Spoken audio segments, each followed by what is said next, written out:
निज हाथों में हंसते हंसते आग लगाकर चलना होगा, कदम मिलाकर चलना होगा।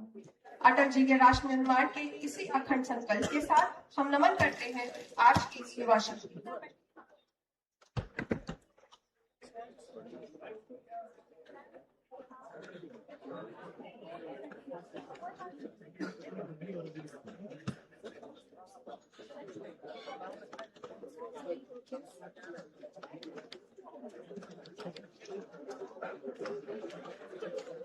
अंधकार से प्रकाश की ओर, अज्ञान से ज्ञान की ओर और स्वयं से सर्वोपरि राष्ट्र के परम वैभव की ओर। यह दीप प्रज्वलन केवल परंपरा नहीं, हमारी सांस्कृतिक पहचान और सनातन ज्ञान परंपरा की अखंड ज्योत का प्रतीक है। I humbly invite all our honorable guests on stage, Shri Sunil Ambekar ji, Shri Bhavani Bhik ji, Professor Vinay Kumar Pathak ji, and our student representative to proceed towards the stage for traditional Deep Ritual.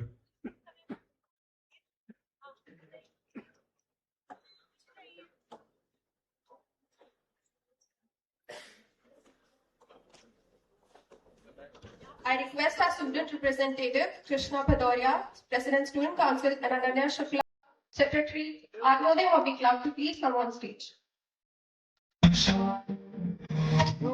अभी card नहीं बटा, क्या हो but रहे थे, जल्दी करो, नहीं तो हाँ कितना देर में बट रहे हैं, जल्दी थोड़ा रफ्तार में बट जाए, रफ्तार में ये दो आगे।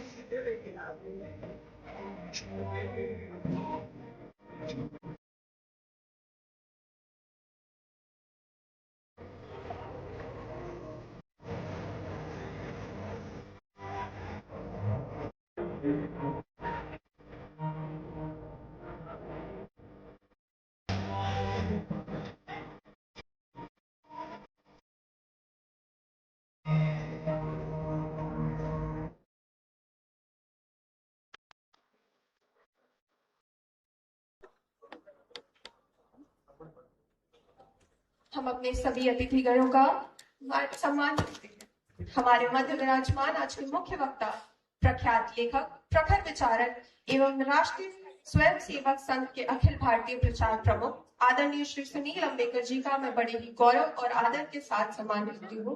कृपया करतल ध्वनि से उनका स्वागत करें।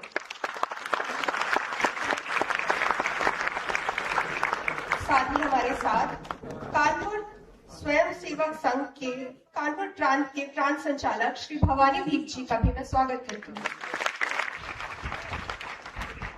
मैं सम्मान हमारे विश्वविद्यालय के महान मार्गदर्शक माननीय कुलपति जी प्रोफेसर विनय कुमार पाठक जी का भी सम्मान।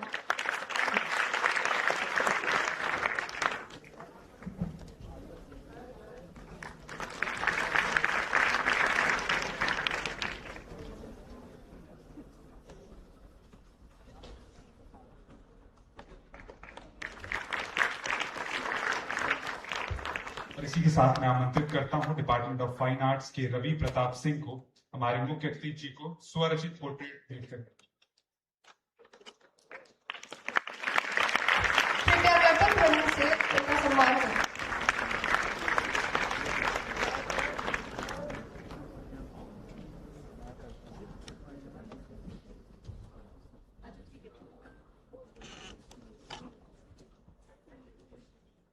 Before we facilitate our chief guest, please direct your attention onto the screen for a brief video introduction.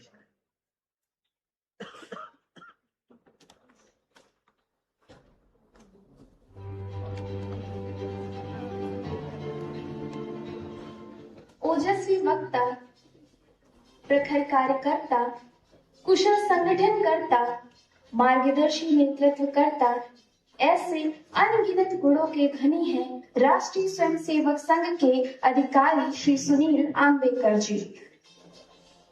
आप राष्ट्रीय स्वयंसेवक संघ के प्रचारक हैं, वर्तमान में अखिल भारतीय प्रचार प्रमुख हैं। 2003 से 2019 तक श्री सुनील आम्बेकर जी अखिल भारतीय विद्यार्थी परिषद के राष्ट्रीय संगठन मंत्री रहे। बाल्यकाल से स्वयंसेवक आम्बेकर जी ने जूलॉजी में स्नातकोत्तर किया है।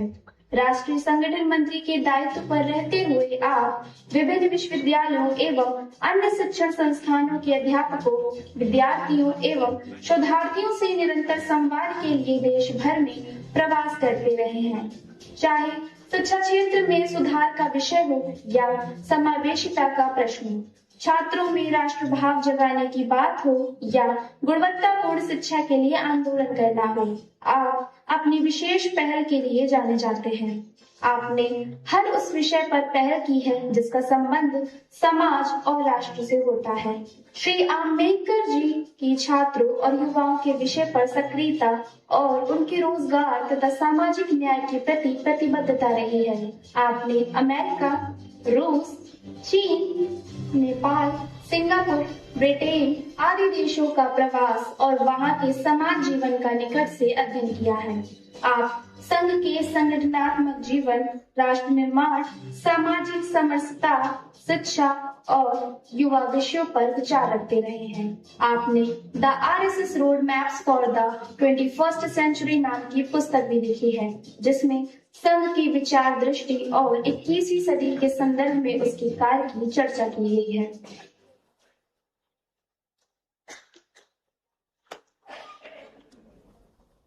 ऐसे महानुभाव का हम सहृदय स्वागत करते हैं।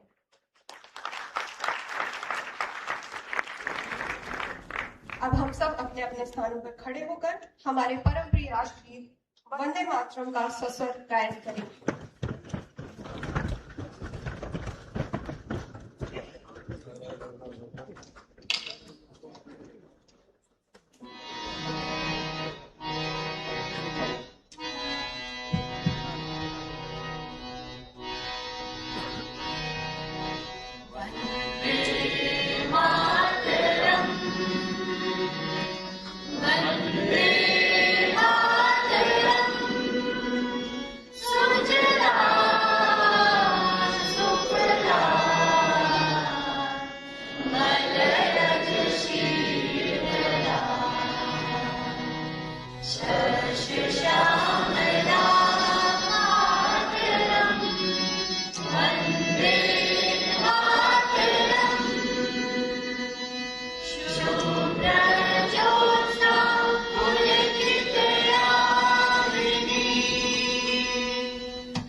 तुम्हारे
I now humbly invite our Honorable Vice Chancellor, Sir Professor Vinay Kumar Pathak, to share the inaugural remarks and outline the objective of today's Yuva Samvad.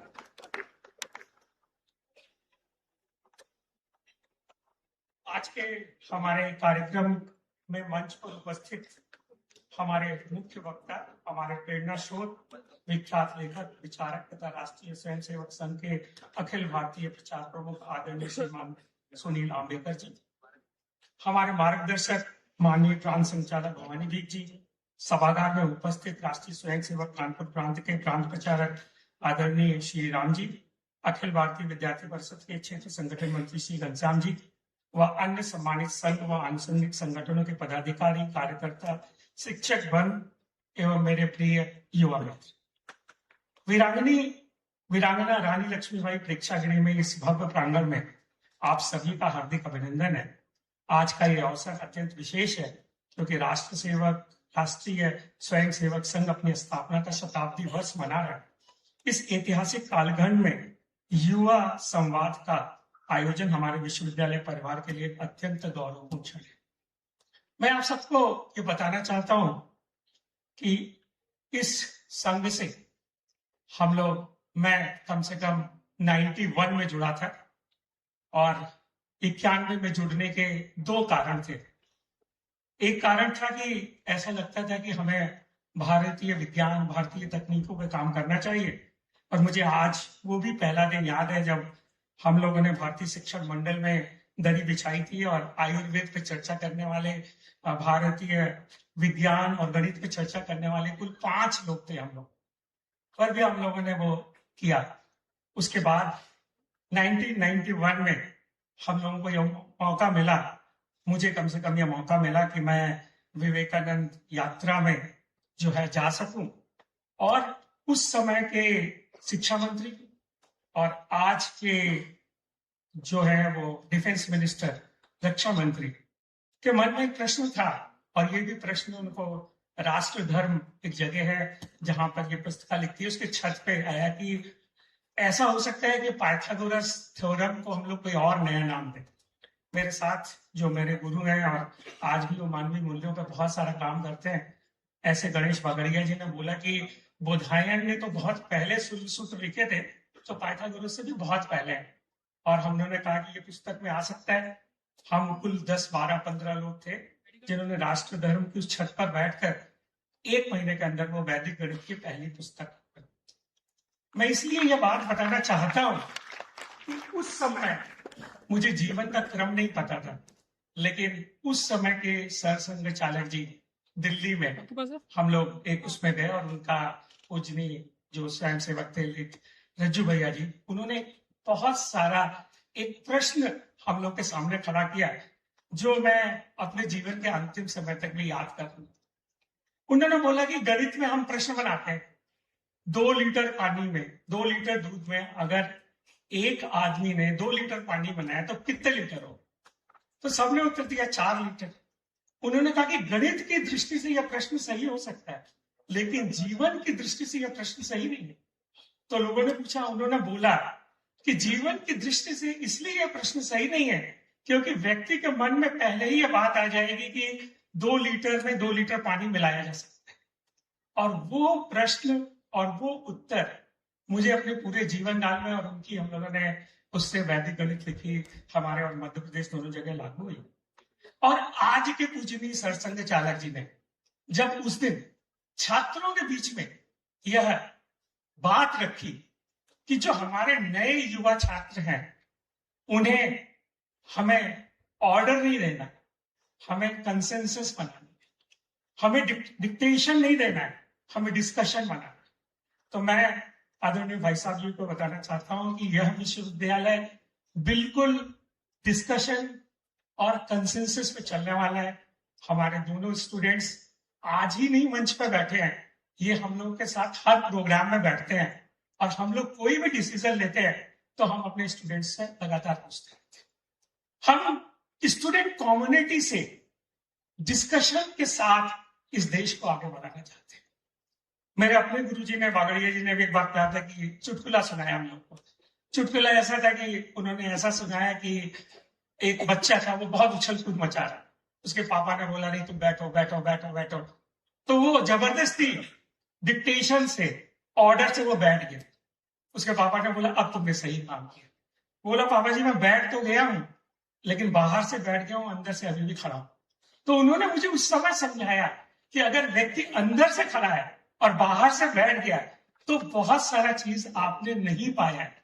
पाने के लिए उसे अंदर से बैठना और समझाना जरूरी है। आज मुझे पता है कि हमारे स्टूडेंट्स हम लोगों से ज्यादा नॉलेजेबल है, हमसे ज्यादा मल्टी थ्रेड्स पे काम कर रहे हैं। मैं जब स्टूडेंट होता था उससे लाख गुना जिम्मेदारी, नॉलेज आपके पास है। लेकिन उसी के साथ एक चीज बहुत महत्वपूर्ण है, जो टॉर्च की लाइट और लेजर की लाइट में अंतर होता है। टॉर्च की लाइट थोड़ी दूर तक देख सकती है, डिस्पर्स कर जाती है, लेकिन लेजर की लाइट आपको बहुत सारे प्रयोग करती है, क्योंकि वो कंसंट्रेटेड होती है, उसकी फ्रीक्वेंसी, वेवलेंथ्स में एक जैसी चीजें होती है।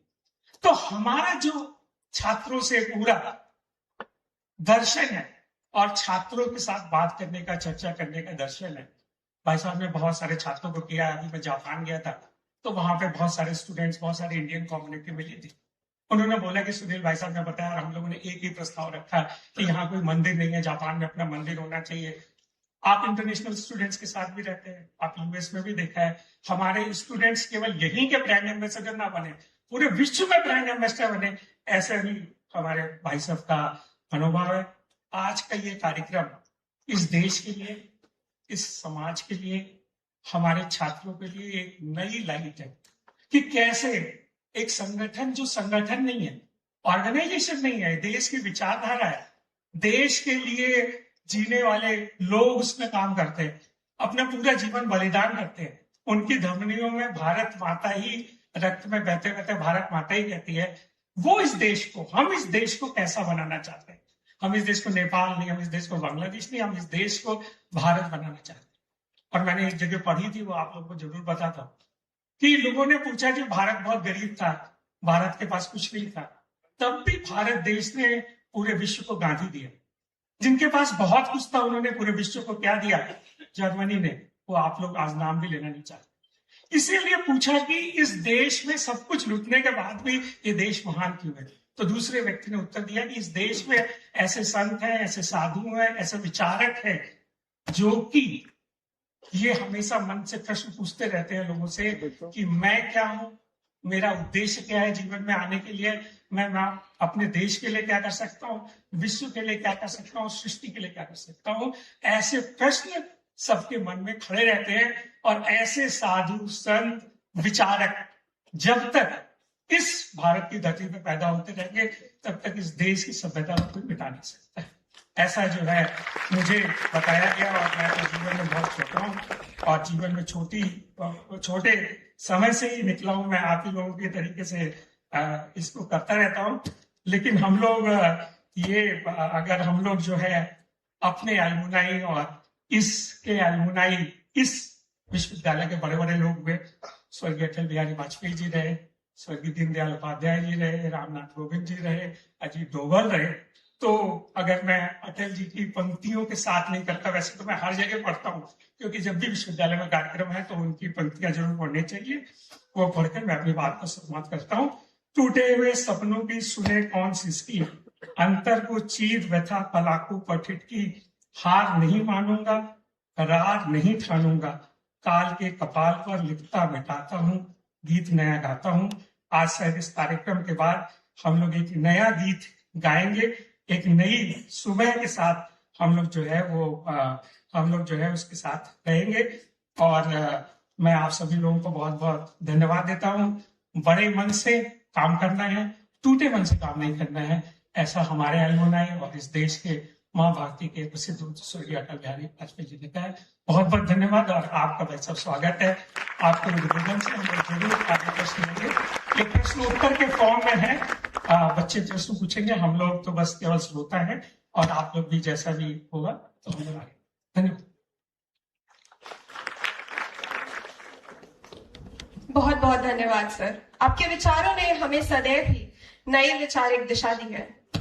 इसी पर चार पंक्तियां याद आती है कि जमी पर घर बनाया है मगर जन्नत में रहते हैं। जमी पर घर बनाया है मगर जन्नत में रहते हैं। हमारी खुश नसीबी है कि हम भारत में रहते हैं। And now it is time to address the student queries and enlighten us with the profound insights of Shri Sunil Ambekar sir.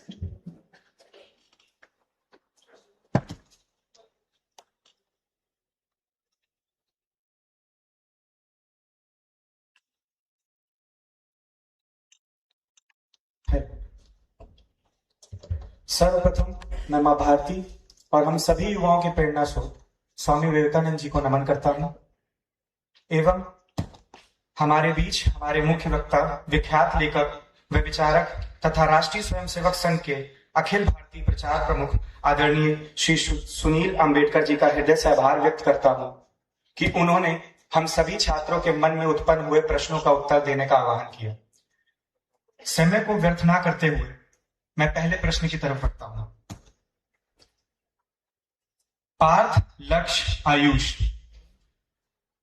ये विद्यार्थी पूछते हैं कि राष्ट्रीय स्वयंसेवक संघ सामाजिक और सांस्कृतिक एकता पर बहुत जोर देता है।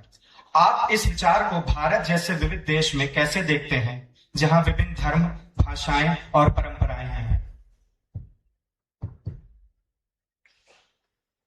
तो सभी को नमस्ते और बहुत अच्छा अवसर है मुझे भी आप लोगों से बात करने का। तो यहाँ के आप सभी को मैं इसके लिए बहुत शुभकामना देता हूँ और अपनी बात को शुरू करता हूँ।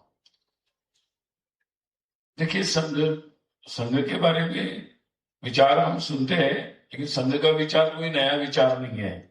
जो यहाँ पर हजारों साल से जो कल्पनाएं बनती चली गई और उसी बात को नए समय में आज के समय के अनुसार प्रासंगिकता बनाने का प्रयास संघ करता है। तो जहां तक कल्पना है अपने भारत की कल्पना, तो भारत जो राष्ट्र है अपना, ये राष्ट्र दुनिया में ऐसे कई राष्ट्र बने हैं जो भाषा के नाम पर बने। जैसे जर्मन भाषा बोलने वालों का जर्मनी बन गया, कोरियन बोलने वालों का कोरिया बन गया। तो दुनिया में बहुत सारे देश है जो भाषा के नाम पर बने। बहुत सारे देश है दुनिया भर में जो रेस पर बने हैं, वंश पर। बहुत सारे रंग पर भी बने हैं, काले लोगों का देश, गोरे लोगों का देश, ऐसे भी देश बने हैं। कई सारे देश राजनीतिक कारणों से भी बने हैं, ये कम्युनिस्ट कंट्री है वगैरह, ऐसे राजनीतिक कारणों से भी बने हैं। यानी जैसे कोरिया के 2 बन गए, बहुत सारे, जर्मनी 2 हो गया था, तो विचारों के आधार पर भी हो गए थे देश। और ऐसे भी देश है दुनिया में जो रिलीजन्स के नाम पर बने, सेक्ट के नाम पर भी बने। ये कैथोलिक लोगों का, ये प्रोटेस्टेंट का है, ये सुन्नी लोगों का है, ये शिया लोगों का है। ऐसे देश भी दुनिया भर में है। परंतु भारत जो है, भारत जो बना वो इस आधार पर नहीं बना। भारत अननेचुरल तरीके से नहीं बना, एक नैसर्गिक नेचुरल तरीके से बना कि हम एक दूसरे से जुड़े हैं और इसलिए हम ऐसा जिए जिसके कारण दूसरे लोग भी जी सके। और वही अपने यहाँ का धर्म बना।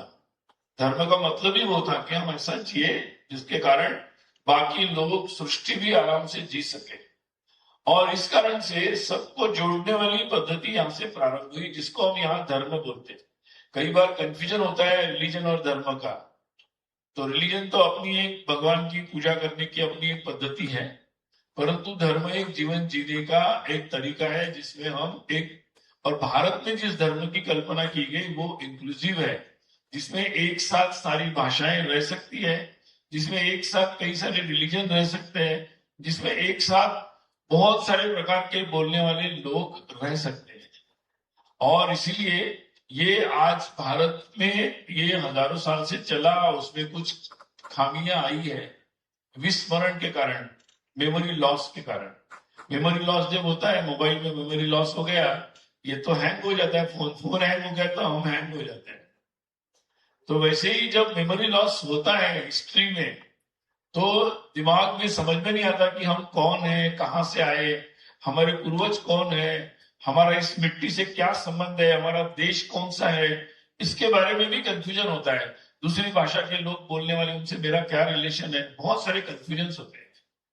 और इसीलिए संघ का जो प्रोजेक्ट है, आरएसएस का वो प्रोजेक्ट है रिकवरिंग द मेमोरी लॉस।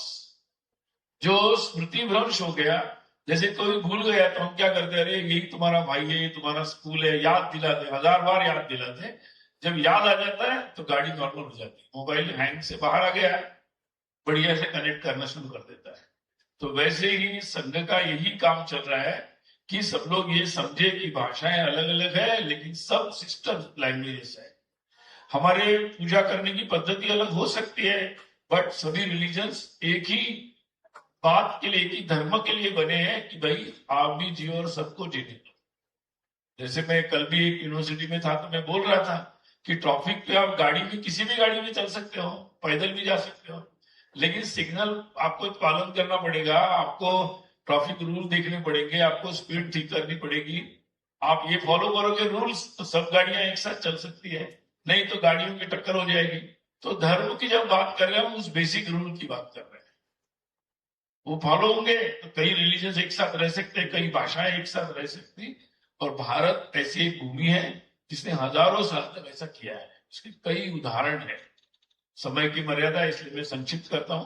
तो यही बात है जिसको हम समझेंगे, अगर हम भारत को भारत की नजर से समझेंगे, भारत के धर्म को हम भारत की नजर से समझेंगे, हम हर चीज को अपनी नजर से समझेंगे तो हम बात को समझ जाएंगे।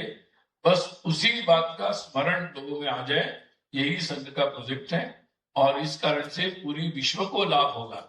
आज देख रहे हम लोग इसी बात पर पूरी दुनिया में लड़ाइयां हो रही है। इस बात का सोल्यूशन फाइनली इसी में है, to understand what is our relationship. तो वही काम संघ के द्वारा चल रहा है। बहुत बहुत धन्यवाद सर। हमारा अगला प्रश्न पूछा गया है अनमोल, रूपाली और रशिका द्वारा। आपके अनुसार हम सांस्कृतिक मूल्यों को कैसे संरक्षित कर सकते हैं, ये सुनिश्चित करते हुए कि सांस्कृतिक परंपराएं व्यक्तिगत स्वतंत्रता में बाधा ना बने? व्यक्तिगत स्वतंत्रता ये एक स्वाभाविक प्रवृत्ति है अपनी, क्योंकि हर व्यक्ति, जैसे बोलते हैं ना कि हिंदी में शेर है कि वैसे दुनिया तो एक है लेकिन फिर भी हर एक की अपनी अपनी होती है। और ये बात बिल्कुल सही है, हर एक की अपनी एक स्वभाव होता है। हम मतलब एक ही घर में पैदा होते हैं भाई बहन, लेकिन अपनी एक स्वभाव होता है, लाइकिंग्स होते हैं। किसी को कौन सा रंग अच्छा लगता है, खाना अच्छा लगता है, कौन सा विषय में अध्ययन होता है, रुचि का विषय होता है। तो रुचियों की विचित्रता या विविधता ये मनुष्य का स्वतंत्र भाव है, और जितना भी हम उस स्वभाव के अनुसार चलते हैं तो आराम से जीते हैं, आराम से रह सकते हैं। तो इसमें कुछ भी प्रॉब्लम नहीं है। लेकिन जब एक स्वतंत्रता दूसरे की स्वतंत्रता को बाधित करती है तब समस्या आती है। यानी अगर जैसे मैंने पहले उदाहरण भी बताया, आप अपनी गाड़ी चलाओ तो बढ़िया, आप स्वतंत्र है आप अपनी गाड़ी चलाने के लिए, लेकिन आप ऐसी गाड़ी चलाएं कि दूसरे की गाड़ी चल ही ना सके, तब तो एक्सीडेंट्स होंगे ना। तो जो जिन मूल्यों की हम बात कर रहे हैं वो मूल्य आपकी स्वतंत्रता को बाधा नहीं करते, उस मूल्यों के कारण हम हरेक की स्वतंत्रता को संरक्षित कर रहे हैं। ये एक मिसअंडरस्टैंडिंग है कि अगर हम ये दोनों बातें एक दूसरे के लिए विरोधाभासी नहीं है, अपोजिट नहीं है, ये बातें एक दूसरे के लिए पूरक है। अगर आप मेरी स्वतंत्रता को रिस्पेक्ट करेंगे, मैं अपनी करूंगा, तो हम सबकी स्वतंत्रता बनी रहेगी। अगर हम उस बात को अप्रिशिएट नहीं करेंगे तो फिर हम एक दूसरे की स्वतंत्रता को बाधित करते रहेंगे और उससे हमेशा एक संघर्ष बनता रहेगा और हम उसी में उलझते रहेंगे। आज जो चिंतन दुनिया भर में चल रहा है और हमारे देश में भी उसका प्रभाव आ रहा है, उस व्यक्तिगत, देखिए आप लोग, कई लोग पॉलिटिकल साइंस पढ़ते होंगे, तो बाइनरीज, पॉलिटिकल थ्योरीज में बाइनरीज पढ़ाई जा रही है। बाइनरीज क्या है कि पुरुष महिलाओं का प्रश्न महिलाओं का है, महिला और पुरुष दो वर्ग है। विद्यार्थियों का प्रश्न, शिक्षकों का प्रश्न अलग अलग है, विद्यार्थियों का प्रश्न विद्यार्थियों का है। मजदूरों का प्रश्न मजदूरों का है। अभी बोल रहे कि एक जनरेशन का प्रश्न एक जनरेशन का है, ऐसा नहीं हो सकता। ये विचार की दृष्टि से, व्यवहारिक दृष्टि से गलत है। कम से कम हमारे देश में तो पूरी तरह गलत है, क्योंकि हमारा चिंतन क्या है कि विद्यार्थियों का प्रश्न पूरे समाज का है। अगर महिलाओं की कोई समस्या आ रही है तो वो पूरे परिवार की है, पूरे समाज की है। और ये पूरी बात अगर हम उस तरीके से समझते, coming out of the binaries, तो हम एक समग्रता से विचार कर सकते हैं। आजकल एजुकेशन में चल रहा है ना, इंटीग्रेटेड थॉट करो। आप इंजीनियरिंग के हो, लेकिन आप मैथमेटिक्स भी आपको मालूम होना चाहिए, कॉमर्स मालूम होना चाहिए। तो ये इंटीग्रेशन लाइफ में बहुत ज्यादा जरूरी है, और इसीलिए यही इंटीग्रेशन जो है वो अपने सांस्कृतिक मूल्य है। सांस्कृतिक मूल्य क्या है अपने? सिंपल आपको दो तीन वर्ड्स में समझाता हूं। एक पहला है कि हम बात कर रहे हैं अपने भारत की सबसे बड़ी खोज क्या है? हम हिंदुत्व बोलते हैं। तत्व क्या है उसमें? एकत्व का तत्व है कि भाई हम एक दूसरे से जुड़े हैं। फिर उस तत्व को समझे कि जैसे मैं आज जो आपको नहीं जानता था, हमारे मुंबई में क्या होता है, मुंबई में बहुत सारे लोग लोकल में चलते हैं, बहुत भीड़ रहती है। कभी कोई गाड़ी के सामने आ गया, ट्रेन के सामने आ गया, बोलते अभी इसको मरना था क्या, ऐसा बोलते हैं। लेकिन उसी व्यक्ति को जब पता लगता है कि ये हमारे ऑफिस के संबंधित था, तो थोड़ा स्वर बदल जाता है, सहानुभूति का स्वर हो जाता है। फिर पता लगता है कि ये तो हमारे मोहल्ले का था, तो फिर और सहानुभूति का स्वर और ज्यादा हो जाता है। फिर पता लगता है कि ये मेरा रिश्तेदार है, मेरा मित्र है, तब तो जल्दी खत्म हो जाती है, वो गाड़ी से उतर जाता है, उसकी मदद करने चला जाता है। तो जितना हम नजदीकी में जानते हैं, लोगों को रियलाइज करते हैं हमारा रिश्ता, तो हमारा बिहेवियर चेंज हो जाता है और ज्यादा केयरिंग हमारा व्यवहार हो जाता है। तो भारत के सांस्कृतिक मूल्य क्या है, ये जानना है कि आप बाकी लोग क्या खोजते हैं, कि आप में और मेरे में डिफरेंस क्या है। भारत का सांस्कृतिक मूल्य आप में और मेरे में कॉमन क्या है। इसलिए हम लोग ज्यादा इंक्वायरी करते हैं, कहाँ के हो, क्या पढ़ते हो, घर में कौन है, तुम्हारा क्या है, और कॉमन चीज ढूंढते रहते हैं। जितनी चीजें कॉमन मिल गई उतनी फ्रेंडशिप ज्यादा हो जाती है, फिर उसके लिए हम सब कुछ करने के लिए तैयार हो जाते हैं। तो ये जो जानने की हमारी जो इच्छा है, ये जानना और जानने के आधार पर रिश्ता ढूंढना, जब रिश्ता बनता है तो हमारा व्यवहार बदल जाता है। हम उसकी भी चिंता करते हैं, अपने जीवन के लिए कुछ त्याग भी करते हैं, कुछ समर्पण भी करते हैं, केयर करते हैं। यही अपने मूल्य उसमें से विकसित होते जाते हैं। वैसे तो स्वार्थ, अहंकार, आलस सब में भरा है, लेकिन हमारे अंदर दूसरे मूल्य भी है, त्याग, समर्पण, सेवा, सब कुछ कर सकते हैं। तो कौन से मूल्य ज्यादा प्रभावी होंगे, वो हमारे उस अंडरस्टैंडिंग ऑफ रिलेशनशिप पर। जितना में ये अंडरस्टैंडिंग रिलेशनशिप का बनता है, तो हमारे मूल्य बनते हैं। और इसीलिए ये वैल्यूज अगर बढ़ती है, तो हम दूसरों की स्वतंत्रता समाप्त नहीं करते, उसकी स्वतंत्रता की रिस्पेक्ट करते हैं, और ये देखते हैं कि उसका सम्मान बना रहे। तो आज के संदर्भ में भी यही है। अगर हम लोग एक दूसरे का हिसाब करते रहेंगे कि मेरा राइट ज्यादा है कि तुम्हारा राइट ज्यादा है, तो मुझे नहीं लगता है nothing will be right, nothing will be right. तो इसीलिए अगर हम ये समझते हैं, तो हम अपनी स्वतंत्रता को और ज्यादा अच्छे से कर सकते हैं। तो यही बात है संक्षिप्त। बहुत बहुत धन्यवाद सर। अगला प्रश्न पूछा गया है प्रिया, अंशिका और सृष्टि द्वारा। संघ और अन्य सामाजिक संगठन जमीनी स्तर पर शिक्षा और रोजगार क्षमता में सुधार कर रहे हैं, क्या तुम्हारी बात? निश्चित रूप से संघ के जो स्वयंसेवक है, वो बहुत सारे ऐसे कार्यों में लगे हैं, और स्वयंसेवकों ने ऐसी बहुत सारी संस्थाओं का भी निर्माण किया है। अभी राष्ट्रीय सेवा भारती और प्रांतों में भी सेवा भारती नाम का एक संगठन संघ के स्वयंसेवकों ने बनाया है, जिसके द्वारा बहुत सारे सेवा कार्य चलते हैं। और विभिन्न प्रकार की जो संघ के स्वयंसेवक संगठन चलाते हैं, जिसमें सक्षम नाम का एक संगठन है जो दिव्यांगों में काम करता है, एक देहदान प्रकल्प नाम का प्रकल्प चलता है, वो काम करते हैं। फिर शिक्षा में बहुत सारे, जैसे विद्या भारती नाम का संगठन है, आपने सुना होगा, यहाँ उत्तर प्रदेश में सरस्वती शिशु मंदिर या विद्या मंदिर, यहाँ विद्या नाम से, इस नाम से बहुत सारे विद्यालय चलते हैं। ऐसे बहुत सारे प्रकल्प चलाए जाते हैं। एक एकल विद्यालय का प्रकल्प है, जो जहां स्कूल नहीं है वहां एक शिक्षक के द्वारा एक छोटा स्कूल चलाया जाता है, जिससे विद्यार्थी को अपॉर्चुनिटी मिले, अवसर मिले कि वो जुड़ जाए इससे। तो ऐसे बहुत सारे प्रकल्प चलते हैं और लगभग ऐसे सेवा के जितने भी प्रकल्प है उनकी संख्या देश भर में लगभग 1,55,000 इतने ऐसे सेवा प्रकल्प है। मैं आप लोगों से भी कहूंगा कि आप लोगों को भी ऐसे किसी न किसी एक प्रकल्प में जाके एक बार देखना चाहिए और स्वयं अनुभव लेना चाहिए। रोजगार की दृष्टि से कुछ अभियान प्रारंभ हुआ है, स्वावलंबी भारत अभियान नाम से, और जिसके में बहुत सारे संगठन जुड़े हैं, सरकारी, बैंक, सेवाएं देने वाले इंडस्ट्री के लोग भी जुड़े हैं। और ये हर जगह जितने भी युवा स्टार्टअप करना चाहते हैं, नया उद्योग करना चाहते हैं, उन लोगों को वो एक तरीके से प्रशिक्षण देते हैं, उन लोगों को कनेक्ट करते हैं इन सब संस्थाओं से, और ताकि एक तरीके से कैटलिस्ट का काम ये लोग करते हैं, इसके कारण नए नए लोग अब उद्योग में अपने स्थिरता के लिए अच्छे से आगे बढ़ रहे हैं। तो ये बहुत सारे ऐसे काम शिक्षा और विशेषकर रोजगार के क्षेत्र में संघ के स्वयंसेवकों के द्वारा जमीनी स्तर पर चल रहे।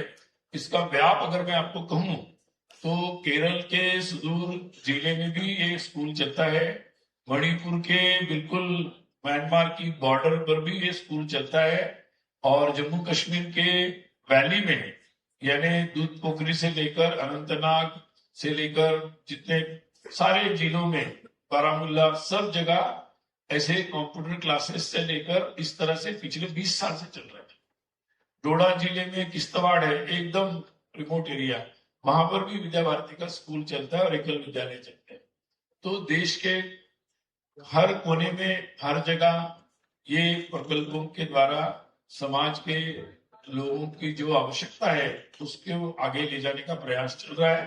अर्थात ये कार्य अभी भी अधूरा है और समाज के सहयोग से ये चल रहा है, लेकिन अब आप जैसे लोगों को इसमें थोड़ा थोड़ा समय अगर सब लोग लगाते हैं तो मुझे लगता है कि हम जल्दी से, जहां भी कहीं अभाव है उसको हम बहुत जल्दी से दूर कर सकते हैं। तो आप लोगों से भी मैं आह्वान करना चाहूंगा कि आप लोग भी इसमें कोई ना कोई पहल अवश्य रूप से करें। बहुत बहुत धन्यवाद सर। हमारा अगला प्रश्न है अभेद्र, शिवम और सत्यम द्वारा। एक कॉलेज के विद्यार्थी को आज किस प्रकार की कौशल विकसित करना शुरू करना चाहिए जो 5 या 10 साल बाद भी प्रासंगिक है? क्या है कि अभी हमारी शिक्षा में कुछ साल, जब ब्रिटिश काल में शिक्षा आई तो उन्होंने अपनी शिक्षा को एक अलग तरीके से डेवलप कर दिया, और फिर हम लोगों के यहाँ उसी प्रकार की पीढ़ियां बनती चली गई। तो जो लोग शिक्षा में आए वो लोग भी उसी शिक्षा से आए थे, और इसीलिए हमें क्या करना है इसके बदलाव के लिए काफी समय लग गया है। लेकिन अब मुझे नहीं लगता कि वो दौर शुरू हो गया है जहां हम इस तरीके की बातें करें। अब एक विद्यार्थी के तौर पर आप क्या कर सकते हैं, तो हम लोगों को जो भी हम पढ़ाई कर रहे हैं उस पढ़ाई के साथ साथ कोई ना कोई ऐसे एक नहीं, मैं कहूंगा 2-4 प्रकार के स्किल्स को आपको ट्राई करना चाहिए। स्किल छोटे हो सकते हैं, कुशलता छोटी हो सकती है, औपचारिक हो सकती है, अनौपचारिक हो सकती है, लेकिन कोई काम छोटा या बड़ा नहीं होता। डिग्निटी ऑफ लेबर, जो भी काम छोटा बड़ा नहीं होता, हर काम महत्वपूर्ण है। इस काम को ध्यान में रखकर अगर हम कोई भी कुशलता अपने पास रखेंगे तो वो जीवन में काम आएगी। आज सभी लोग एआई के बारे में सीख रहे हैं, कंप्यूटर के बारे में सीख रहे हैं, वो तो लेना ही चाहिए, समय के साथ जो बात चल रही है उसमें कुशलता लेनी चाहिए। लेकिन जिसको मैं कहूंगा कि हैंड ऑन एक्सपीरियंस वाले स्किल भी हमें आने चाहिए। नहीं तो क्या होता है कि पढ़ा लिखा आदमी है लेकिन हैंड ऑन स्किल कोई भी आता नहीं उसको, तो वो कम से कम आपको आना चाहिए। इसलिए छोटी छोटी बात जिनका हम नित्य उपयोग करते हैं या जिन चीजों का हमारा नित्य संपर्क आता है उसके बारे में हम लोगों को स्किल्स एडॉप्ट करने चाहिए। बाकी औपचारिक रूप से आजकल बहुत सारे क्रेडिट्स उपलब्ध है। अब नई शिक्षा नीति में आप लोग दूसरी जगह से भी वो क्रेडिट्स में कोर्सेस ले सकते हैं, ऑनलाइन में ले सकते हैं, दूसरे इंस्टीट्यूट में प्राइवेटली जाकर आप इस क्रेडिट को अपने कोर्स में ऐड भी कर सकते हैं। वो सुविधा नहीं होगी तो यहाँ यूनिवर्सिटी में वो जोड़ी जा सकती है। तो पहले जो एक था कि भाई हर चीज आपकी मेन कोर्स आपका केवल आपकी किताबों की पढ़ाई थी और बाकी एक्स्ट्रा करिकुलर था। नई शिक्षा नीति ये कह रही कि वो एक्स्ट्रा करिकुलर कुछ नहीं है, everything extra curricular, now it is a part of curricular. उसको रिकॉग्नाइज किया गया है, अप्रिशिएट किया गया, उसको माना गया है। ये मुझे लगता है कि आपके समय का सबसे बड़ा बदलाव है। आप एनसीसी में जाते हैं, पहले एनसीसी वॉज एक्स्ट्रा करिकुलर, अभी ये भी एक करिकुलम का ही पार्ट है, ये भी आपके मेन स्ट्रीमिंग है उसका। तो ये बहुत, आप जिसमें भी आपकी रुचि हो तो ऐसे कई प्रकार के स्किल है, इसलिए ज्यादा मत सोचिए कि कुछ ही स्किल दुनिया में काम आएंगे 5 या 10 साल के बाद, ऐसा कुछ नहीं है। आप कोई छोटा मोटा स्किल भी करते हो वो भी आपके काम आएगा। इसलिए आपको जिसमें आपका हाथ चलता है, दिमाग चलता है, रुचि चलती है, जो भी स्किल आप सीखेंगे उसमें बेस्ट बन जाइए। और एक मत सीखिए, 4-5 सीखिए और उसमें बेस्ट रहिए। जो भी आप बेस्ट है वो काम आएगा, 5 नहीं 25 साल के बाद भी काम आएगा। बहुत बहुत धन्यवाद सर। मुझे इस प्रश्न के साथ स्वामी विवेकानंद जी की एक बात याद आती है कि युवा शक्ति किसी भी राष्ट्र की सबसे बड़ी संपत्ति है। यदि युवाओं में आत्मविश्वास, अनुशासन, ज्ञान, संस्कार और राष्ट्र के प्रति समर्पण हो तो कोई भी राष्ट्र प्रगति की ऊंचाइयों को प्राप्त कर सकता है। इसी के साथ अगले प्रश्न की तरफ बढ़ते हैं, जो कि पूछा गया है अभिनव, कृतिका और अभिषेक के द्वारा। प्रश्न ये है कि हम ये कैसे सुनिश्चित कर सकते हैं कि छोटे शहरों और साधारण परिवारों के छात्रों को भी वह अवसर मिले जो विशेष अधिकार प्राप्त संस्थानों के छात्रों को मिलते हैं।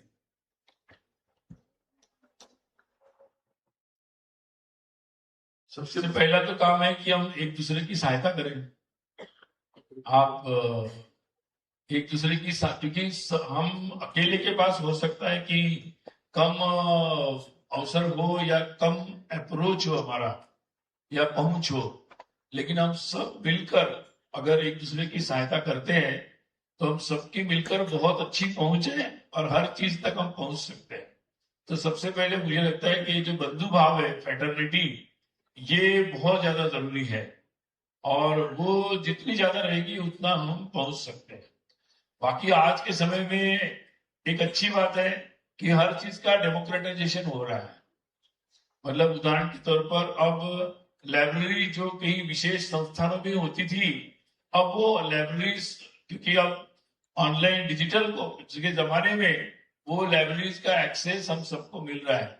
और अभी नई स्कीम्स भी आई है जिसमें दुनिया भर के मैगजीन्स, दुनिया भर के जर्नल्स और ऐसी किताबें, उनका भी एक्सेस मुझे लगता है हर यूनिवर्सिटी को मिल रहा है। आपकी यूनिवर्सिटी को भी वो एक्सेस है और इसीलिए गांव में रहने वाला या गांव से रहकर यहाँ पढ़ने के लिए आने वाला या लड़का या लड़की, उनको भी उन चीजों का एक्सेस है।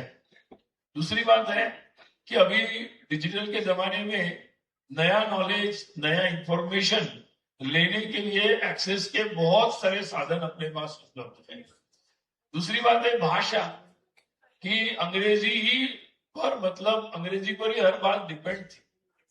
अब आपको उसके कारण भी जिनका अंग्रेजी का बैकग्राउंड नहीं है, जैसे आपने लिखा कि साधारण या छोटे शहरों से, गांव से जो आते हैं, अंग्रेजी का उतना फ्लुएंसी नहीं है या जानकारी नहीं, अभ्यास नहीं है, कोई बात नहीं। अब वो जमाना चला गया या चला जाएगा बहुत जल्दी कि जिसमें भाषा अंग्रेजी ही हमारे महत्वपूर्ण थी। अब हमारे पास ट्रांसलेशंस के टूल्स हैं, ट्रांसलेशंस को महत्व दिया गया है। हर भाषा में वो हम कोई भी एग्जाम दे सकते हैं। तो जमाना एक तरीके से बदल गया, बस हमें थोड़ा कॉन्फिडेंट होना है। हमारा नॉलेज बेस ज्यादा अच्छा हो, भाषा ज्यादा महत्वपूर्ण नहीं है। हाँ, लेकिन एक भाषा कम से कम आपको अच्छे से आनी चाहिए। अंग्रेजी नहीं आती लेकिन हमारी हिंदी भी ठीक नहीं है तो फिर गड़बड़ है, वो ठीक नहीं है। कोई एक भाषा, क्योंकि कम्युनिकेशन का बेस्ट मीडियम है, माध्यम है, वो आनी चाहिए। तो आज कन्वर्ट करना बहुत आसान चीज है, समझना आसान चीज है, तो एक्सेस हम लोग को मिल सकता है। दूसरा है, दीनदयाल उपाध्याय जी का नाम आपने लिया था। दीनदयाल उपाध्याय जी एक बहुत अच्छी बात बोली थी। उन्होंने कहा था कि जो एक जमाना चल रहा है कि मास प्रोडक्शन का जमाना, इंजीनियरिंग के कारण इंडस्ट्री मास प्रोडक्शन पे चली गई, लेकिन अब हम फिर से जो जा रहे हैं स्टार्टअप पर, जो और लोग माइग्रेशन टालना चाहते हैं, अपनी जगह रहना चाहते हैं, अपनी जगह की चीजों को वैल्यू एडिशन करना चाहते हैं। अब के जमाने में अब रोड एक्सेस बन रहा है, इंटरनेट का एक्सेस बन रहा है और रोड एक्सेस के कारण बहुत सारी चीजें एक्सेसिबल हो रही है। अब लोकली अपनी जगह पर बैठकर हम वैल्यू एडिशन कर सकते हैं। श्रीधर वेमू जी ने इतनी बड़ी कंपनी बना दी, एक अपने छोटे स्थान पे रहते हैं। वो संभव है अगर आपको रोड एक्सेस मिल जाए और इंटरनेट मिल जाए तो, और अपनी भाषा में अपना ज्ञान मिल जाए, तो मुझे लगता है कि अब के समय में अगर हम इस बात को समझते हैं तो फिर अवसरों की कोई कमी नहीं है।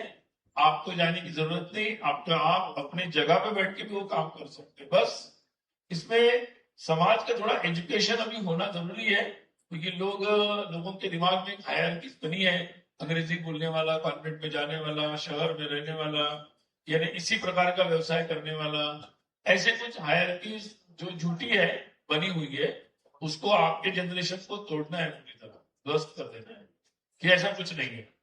तो ये मुझे लगता है कि हमारे सामने एक टास्क है, और जिसको आप लोग सब बंधु भाव से अगर मिलेंगे हम कर सकते हैं, तो सारे अवसरों को केवल आपके लिए नहीं सबके लिए खोल सकते हैं। तो ये आज सौभाग्य से बहुत सारी सरकारी पॉलिसी स्कीम्स इसी दिशा में जा रही है, और अगर समाज में भी ये भाव चल रहा है तो इसका ज्यादा से ज्यादा फायदा लिया जाए और ये डेमोक्रेटाइजेशन किया जाए अवसरों का। और ये मुझे लगता है केवल सरकार नहीं, हम सब अगर इसमें एक हिम्मत से खड़े रहेंगे तो हम इसका लोकतांत्रिकरण अच्छे से कर सकते हैं।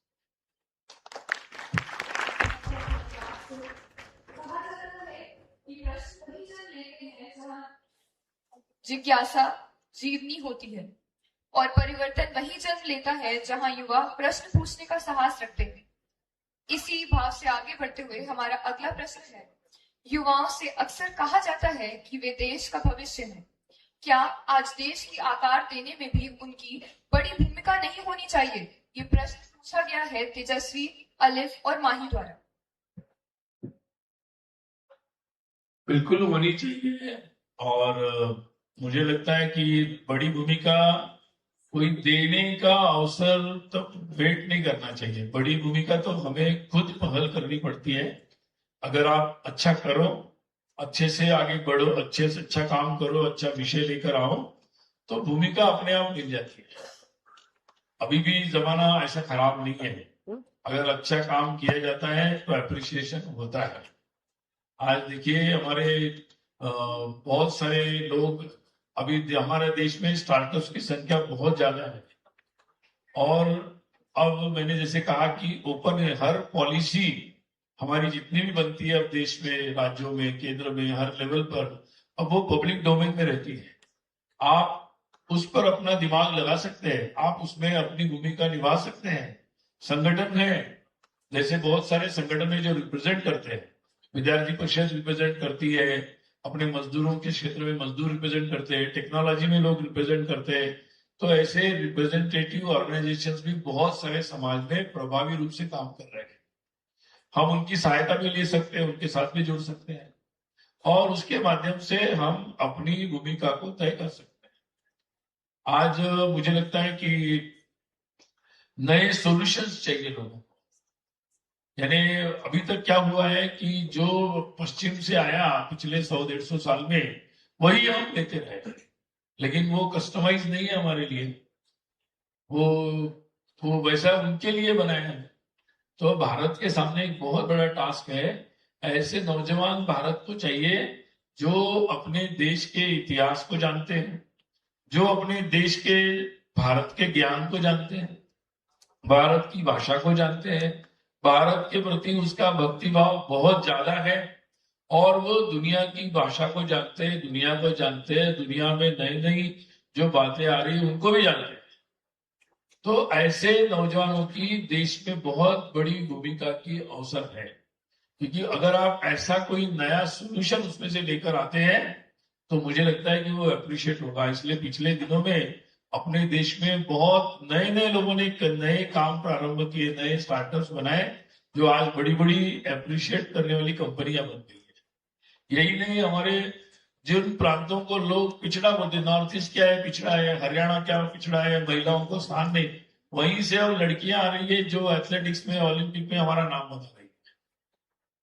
अब मैं पूछता हूँ कई लोगों को जो विद्वान चर्चा करते हैं दिल्ली में बैठकर, मैंने कहा अगर हरियाणा में महिलाओं के लिए ऐसी परिस्थिति थी तो इतनी ऐसे एथलेटिक्स में ऐसी लड़कियां कैसे आ रही है हरियाणा से? तो कई बार हमारे सामने जो चीजें प्रस्तुत की जाती है वो उतनी सही नहीं होती है। नॉर्थ ईस्ट से, मणिपुर से भी आ रही है, लड़के लड़कियां आ रहे हैं जो हमारे देश का नाम रोशन कर रहे हैं। और इसीलिए मुझे लगता है कि अभी ये समय ऐसा चल रहा है कि जिसमें हम पॉजिटिवली सोचें कि हम क्या कंट्रीब्यूट कर सकते हैं और कैसा हम अपने समूह बनाएं, संस्थाएं बनाएं और हम अपना कंट्रीब्यूशन शुरू करें। कंट्रीब्यूशन का मतलब रोज मीडिया में आना ही नहीं है। कंट्रीब्यूशन का मतलब होता है आप अपने आसपास के जीवन में, लोगों के जीवन में क्या बदलाव ला रहे हैं। अगर आप बदलाव ला रहे हैं तो आपकी भूमिका चल रही है। जरूरी नहीं कि आपकी भूमिका आप इसलिए मत करिए कि केवल राष्ट्रीय पटल पर आपका नाम हो रहा है। फिर तो वो लोग, कुछ लोग करेंगे उसके लिए, लेकिन सही वो अवसर नहीं होगा। सही काम तो ये होगा, और वो उसके लिए मुझे लगता है आपको किसी के अप्रिसिएशन की या किसी के सर्टिफिकेट की जरूरत नहीं है।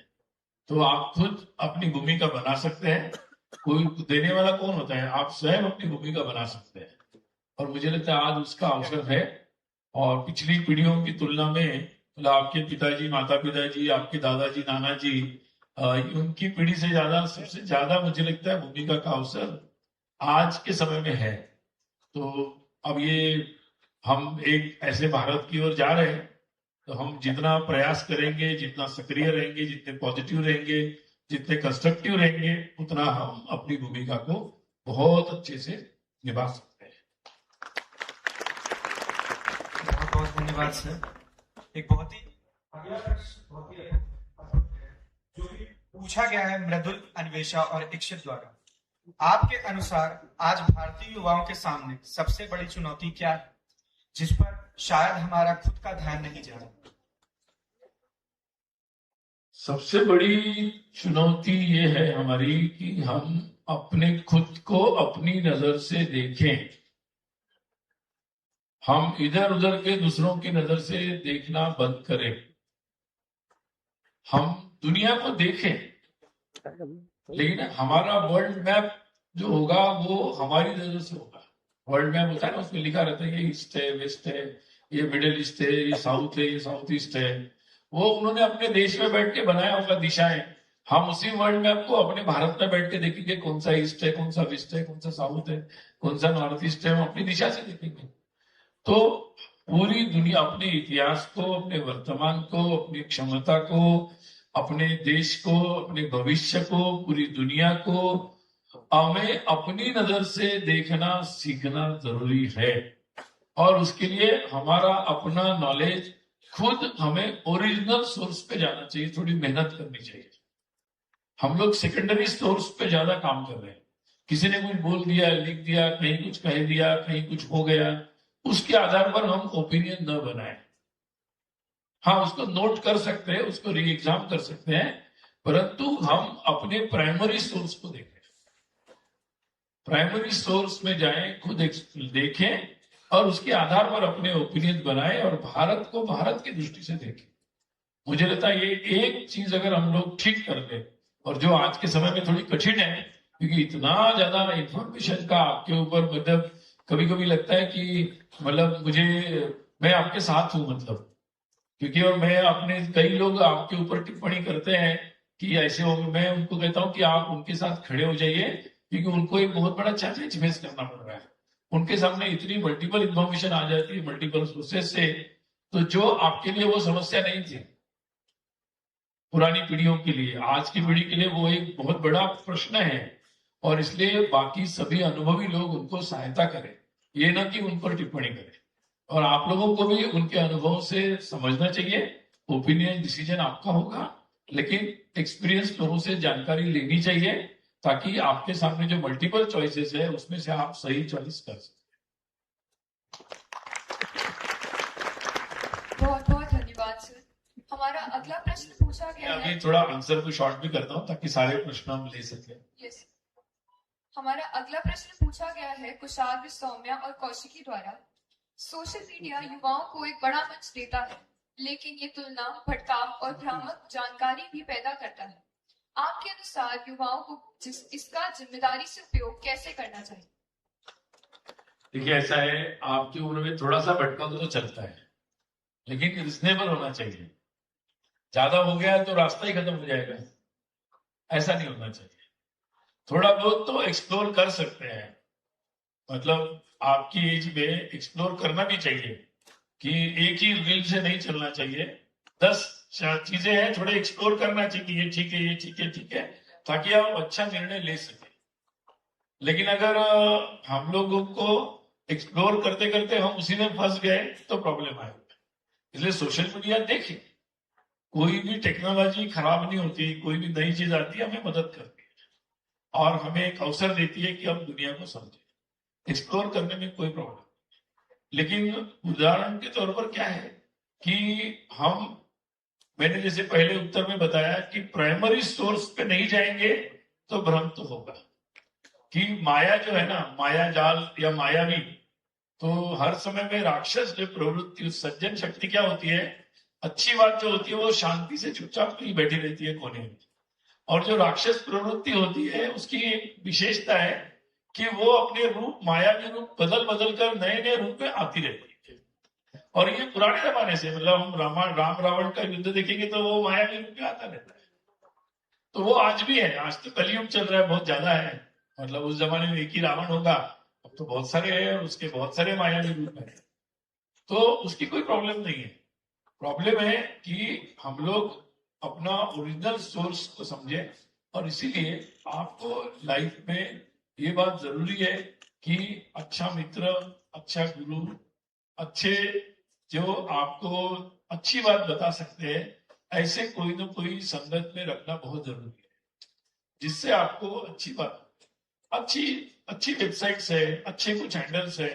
आप अगर देखते हो 100 हैंडल देखते हो तो आप 50-25 वैसे भी रखो, बाकी कुछ फालतू चीज भी देखते हो तो टाइम पास, वो भी ठीक है, चलेगा, मतलब उतना।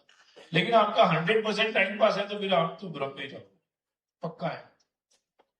तो इसलिए जैसे खाने में होता है ना, आप चटर पटर कुछ खाओ, आपको पिज्जा बर्गर क्या क्या खाते हैं और क्या क्या खाते खाओ, लेकिन अगर आप रोज का आपका पौष्टिक खाना भोजन छोड़ दोगे तो आपकी हालत जल्दी से खराब हो जाएगी। इसलिए टेस्ट के लिए आप दुनिया भर की चीजें कर सकते हैं, लेकिन रोज का भोजन नहीं छोड़ सकते।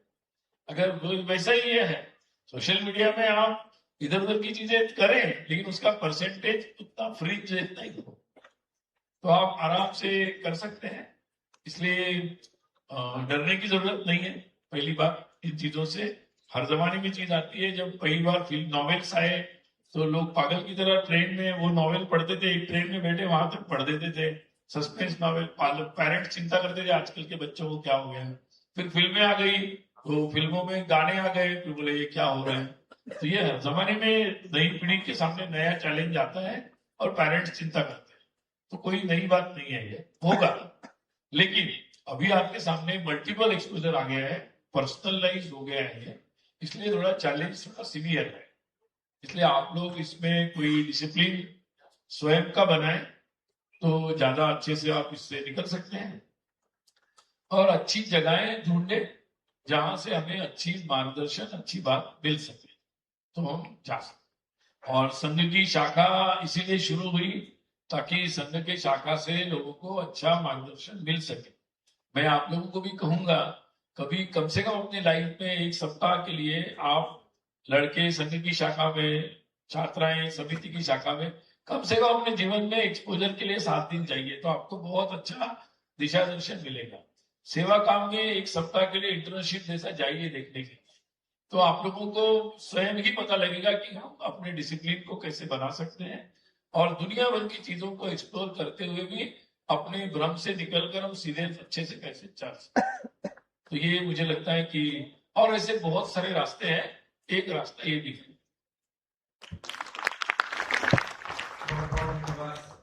अगला प्रश्न पूछा गया है अंशिका और शुभांशी के द्वारा। प्रश्न ये है कि भारत कई क्षेत्रों में प्रगति कर रहा है, लेकिन कई महिलाएं अब भी अकेले यात्रा करने या कुछ निश्चित समय पर बाहर निकलने से पहले सोचती हैं। केवल सरकार के स्तर पर ही नहीं, समाज के स्तर पर क्या बदलने की जरूरत है? आपने प्रश्न पूछा, बहुत अच्छा है। तो जहां हम खड़े हैं वहां से बात शुरू करें। हमारी यूनिवर्सिटी में हम हैं, अपनी यूनिवर्सिटी में हम ऐसा वातावरण बनाए और जहां भी कमी लगती है उसको सबसे पहले हम ठीक कर ले।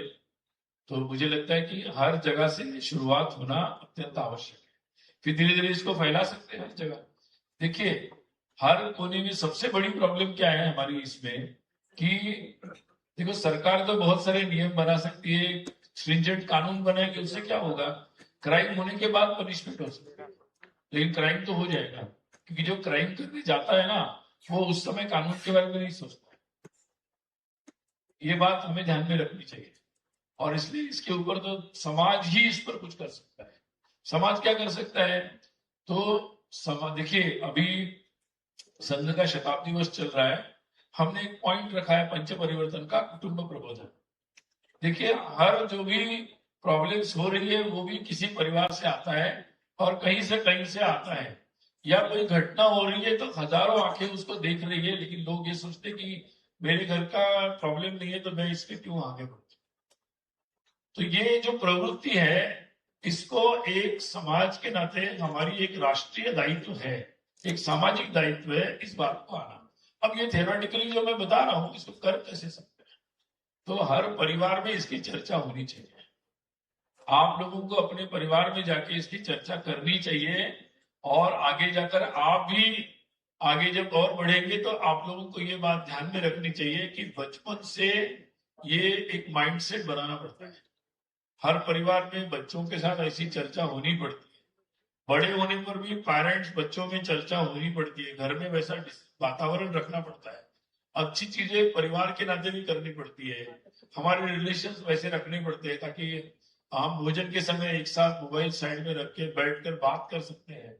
तो ये वातावरण, ये रिलेशनशिप अगर बनेगा तो आजकल वो क्या बोलते हैं फोमो वगैरह होता है ना, तो वो सब नहीं होगा, फीलिंग अलोन वगैरह जो है नहीं होगा। क्यों होता है, क्योंकि हम बात नहीं कर रहे एक दूसरे से, खुलकर बात नहीं कर रहे, घर में भी खुलकर हमें बात कर रहे हैं।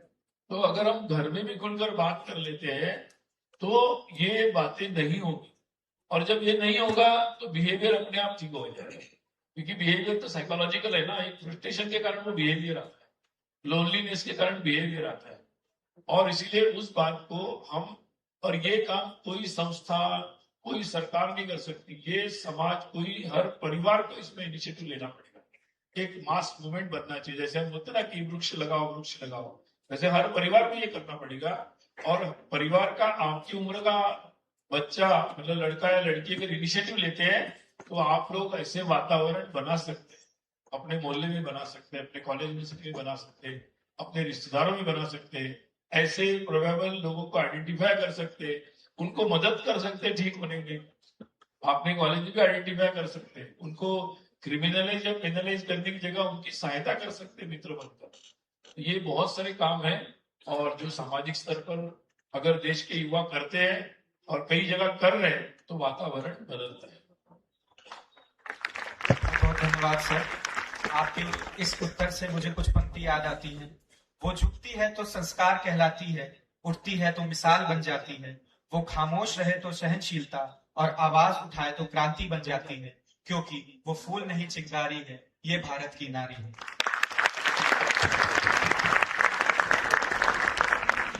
आगे बढ़ते हुए हमारा अगला प्रश्न पूछा गया है आशिया, प्राची और मानसी द्वारा। यदि कोई शिक्षित युवा किसी स्थापित राजनीतिक या सामाजिक विचार से असहमत है तो आप उसके लिए रचनात्मक रूप से चुनौती देने का सबसे अच्छा तरीका क्या मानेंगे? उसका तरीका बिल्कुल अपना शांतिपूर्ण और लोकतांत्रिक होना चाहिए, क्योंकि डिसेंट जो है ना, मतलब असहमति होना, तो ये बात तो बिल्कुल ठीक है। हम लोग अपने संघ में हम लोग बोलते हैं, हम इसको ज्यादा सामूहिकता पर जोर देते हैं। हम लोग बोलते हैं कि बहुमत से नहीं, सर्वानुमति से कार्य करना चाहिए। अब ये सर्वानुमति से काम करना है, अपने कई सारे विभिन्न संगठन काम करते हैं, तो समटाइम ये डिसएग्री होता है, डिसएग्री होना कोई खास बात नहीं है, बट वर्किंग टुगेदर ये जो है ये कभी नहीं बदलना चाहिए। कभी कभी क्या होता है कि हम असहमति को एक शत्रुता के रूप में समझने लगते हैं, एक एनिमिटी के रूप में लेते हैं, और उस कारण से जिनको कोई स्वार्थ होता है वो उसको एनिमिटी में मतलब दुश्मनी में बदलते हैं असहमति। अदरवाइज असहमति होना कोई खास बात नहीं है, असहमति होती है, घर में भी होती है असहमति, लेकिन हम फैमिली में बैठकर उसकी एक सहमति बनाते हैं और हम सब लोग उसको करते हैं, यही तरीका है। परंतु आज के अपने लोकतंत्र में, सामाजिक जीवन में थोड़ा सा एक नए तरीका आ गया है, और वो तरीका वैसे तो बोलते हैं कि लोकतंत्र के लिए कर रहे हैं, बट तरीका लोकतांत्रिक नहीं है। आपका डिसेंट इंपॉर्टेंट है, क्योंकि डिसेंट के बिना तो अच्छा विचार आएगा ही नहीं, या कोर्स करेक्शन भी नहीं होगा। करेक्शन तो तब होगा जब डिसेंट आएगा, नया विचार आएगा, नई बात आएगी। अपने यहाँ संस्कृत में बोलते हैं ना, वादे वादे जायते तत्वबोधा, मतलब जितनी जितनी चर्चा होगी, नए विचार आएंगे, तो हर समय वो परिष्कृत होता जाएगा, मतलब हर समय वो नया स्वरूप में रिलीवेंट होता जाएगा, मोस्ट रिलीवेंट होगा। तो इसलिए कर सकते हैं, आपके पास तरीके हैं, आपके पास आप अपनी बात रख सकते हैं। अच्छी बात, खराब मतलब विरोध भी अच्छी शब्दों में किया जा सकता है, और लोकतांत्रिक अपने पास बहुत माध्यम है, शांतिपूर्ण तरीके से आप अपनी बात रख सकते हैं पब्लिकली। आज पर हमारे पास प्लेटफॉर्म है, मीडिया के किसी हाउस पर डिपेंड रहने की जरूरत नहीं, आप अपनी बात को अच्छे से रख सकते हैं। अच्छी बात को भी लोग अप्रिशिएट करते हैं। सबसे बड़ा काम ये है कि लोक मत जागरण, लेकिन क्या है, कोई मेहनत नहीं करना चाहता, और इसीलिए फिर शॉर्टकट्स लोग लेते हैं। लोकतंत्र में अपनी विचार को प्रस्तुत करने का सबसे उत्तम तरीका है लोकमत जागरण। जिस बात को आप विरोध करना चाहते हैं और जिस बात को आप रखना चाहते हैं, उसको आप अधिकतम लोगों में ले जाओ, आप प्रचार करो उसका, लोगों में ले जाओ, लोगों को समझाओ। और जितना आप प्रचार करोगे, आजकल तो आपके पास सोशल मीडिया के डिजिटल हैंडल्स है, आप प्रचार करो, जितने लोग उसका अप्रिशिएट करते चले जाएंगे, धीरे धीरे बहुत सारे लोग उससे जुड़ते हैं, और अपने आप ही एक सहमति बनती है। जब आम लोगों की सहमति दिखने लगती है, तो बड़ी से बड़ी पावर इंस्टीट्यूशंस या बड़ी से बड़ी सत्ता भी उसको नोट करना पड़ता है, और उसके आधार पर चेंज होना पड़ता है। और अगर आपके पास एक लोकमत है, तो आपको शॉर्टकट और हिंसा की जरूरत नहीं पड़ती। अपने आप जब हजारों लोग एक विचार रखते हैं, तो अपने आप फिर मुझे लगता है कि वो परिस्थितियां और वो इतिहास के समय में वो बदल जाता है। लेकिन लोग लोकमत जागरण करने से पहले ही बदलाव करना चाहते हैं और उस शॉर्टकट लेना चाहते हैं, उस कारण से फिर बहुत सारी चीजें हो जाती है। तो मुझे लगता है कि बेस्ट तरीका होगा कि हम रचनात्मक तरीके से किसी चीज को एक लॉजिकल एंड तक ले जाए, केवल प्रश्नों का पोस्टर लेकर न जाए। एक हाथ में अगर आपके प्रश्न हो, तो दूसरे हाथ में उसका सोल्यूशन भी होना चाहिए। अगर आप जितनी प्रश्न पर दिमाग लगा रहे हो, उतना आपको समाधान पर भी दिमाग लगाना चाहिए, और एक्चुअली वही रचनात्मक तरीका है। अगर आप पर्यायी बेस्ट सोल्यूशन लेके जा रहे हो, तो मुझे लगता है कि उसका एप्रिसिएशन होगा और अच्छे से अच्छी जगह पर ही होगा। आपको एक उदाहरण देता हूँ छोटा सा। सिंगापुर को आप जानते हैं कि आज के जमाने में बेस्ट एडमिनिस्ट्रेशन है उनका। उसके जो संस्थापक थे डॉक्टर ली, उन्होंने अपनी किताब लिखी है, आप कभी पढ़ भी सकते हैं, from third world country to first world country, उनकी किताब है ये। उसमें कई सारे चैप्टर्स है, उसमें एक चैप्टर है लेबर यूनियन का। तो वहां सिंगापुर में उनके आने से पहले पूरा अराजक था लेबर यूनियन का, और सभी लोग ये सोचते थे कि इसको कुचल दो, मतलब तभी हम लोग प्रगति कर सकते हैं। ली ने आने के बाद क्या किया, ली ने के लेबर यूनियन को देखा कि लेबर यूनियन के जो लेबर बच्चे हैं, उनके बच्चों को बुलाया, उनको पूछा कि क्या प्रॉब्लम्स है, आपके क्या सुझाव है। उनको पढ़ने के लिए भेजा, उनके लिए अच्छी पढ़ाई उनको दी। आने के बाद लेबर यूनियन ने उनको एडवाइजर बना दिया। उन्होंने देखा कि जो रिप्रेजेंट करते हैं, तो सही तरीके से रिप्रेजेंट ही नहीं करते ये लोग, बस हमारी मांगे पूरी करो बोलते हैं। फिर वो बच्चों ने क्या किया, विद्यार्थियों ने, उन्होंने प्रॉब्लम एंड सॉल्यूशन, आज की परिस्थिति क्या कर सकते हैं, उसको लेकर आने लगे। तो क्वालिटी ऑफ रिप्रेजेंटेशन ही बदल गया, और उसके कारण क्या हुआ, धीरे धीरे फिर उन्होंने सजेशन दिया कि जहां भी लोग जाते हैं उनके लिए वेलफेयर के स्थान बना दो, वो घूमने जाते हैं वहां उनके हॉस्टल्स बना दो, इकोनॉमी, जैसे हम इकोनॉमी फ्लाइट बोलते हैं ना, इकोनॉमिक होम्स बना दो। तो बहुत सारा ऐसा उन्होंने किया, जिसके कारण से एक अराजक वाला राज्य एक सबसे आर्थिक रूप से प्रगत राज्य में बदल गया। तो ये एक रचनात्मक तरीका होता है चीजों को बदलने का। तो पूरा जो संघ विचार है, कई लोग बोलते हैं संघ स्लो क्यों है, मैं बोलता हूँ संघ स्लो नहीं है, संघ शॉर्टकट नहीं लेता, या संघ के संगठन शॉर्टकट नहीं लेना चाहते, वो एक रचनात्मक तरीके से जाना चाहते हैं। और कभी कभी लोगों को रचनात्मक तरीका लंबा लग सकता है, लेकिन वो एक परमानेंट सॉल्यूशन लाता है। और वो सबको इंक्लूड करता है।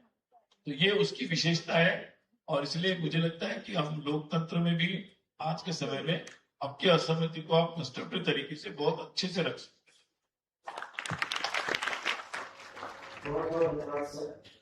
प्रश्न बहुत है, लेकिन समय की मर्यादा है। इसी के साथ आज का आखिरी प्रश्न।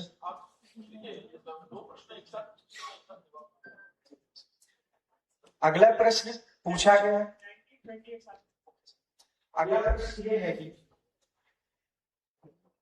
आप नई पीढ़ी के युवाओं को उनके व्यक्तिगत जीवन, करियर और समाज में योगदान के लिए क्या संदेश देंगे, एवं एआई उस तरह की नौकरियों को बदल रहा है जो युवाओं के पास होंगी। क्या छात्रों को नौकरियां खोने के बारे में चिंतित होना चाहिए या हमें एआई को मुख्य रूप से एक अवसर के रूप में देखना चाहिए?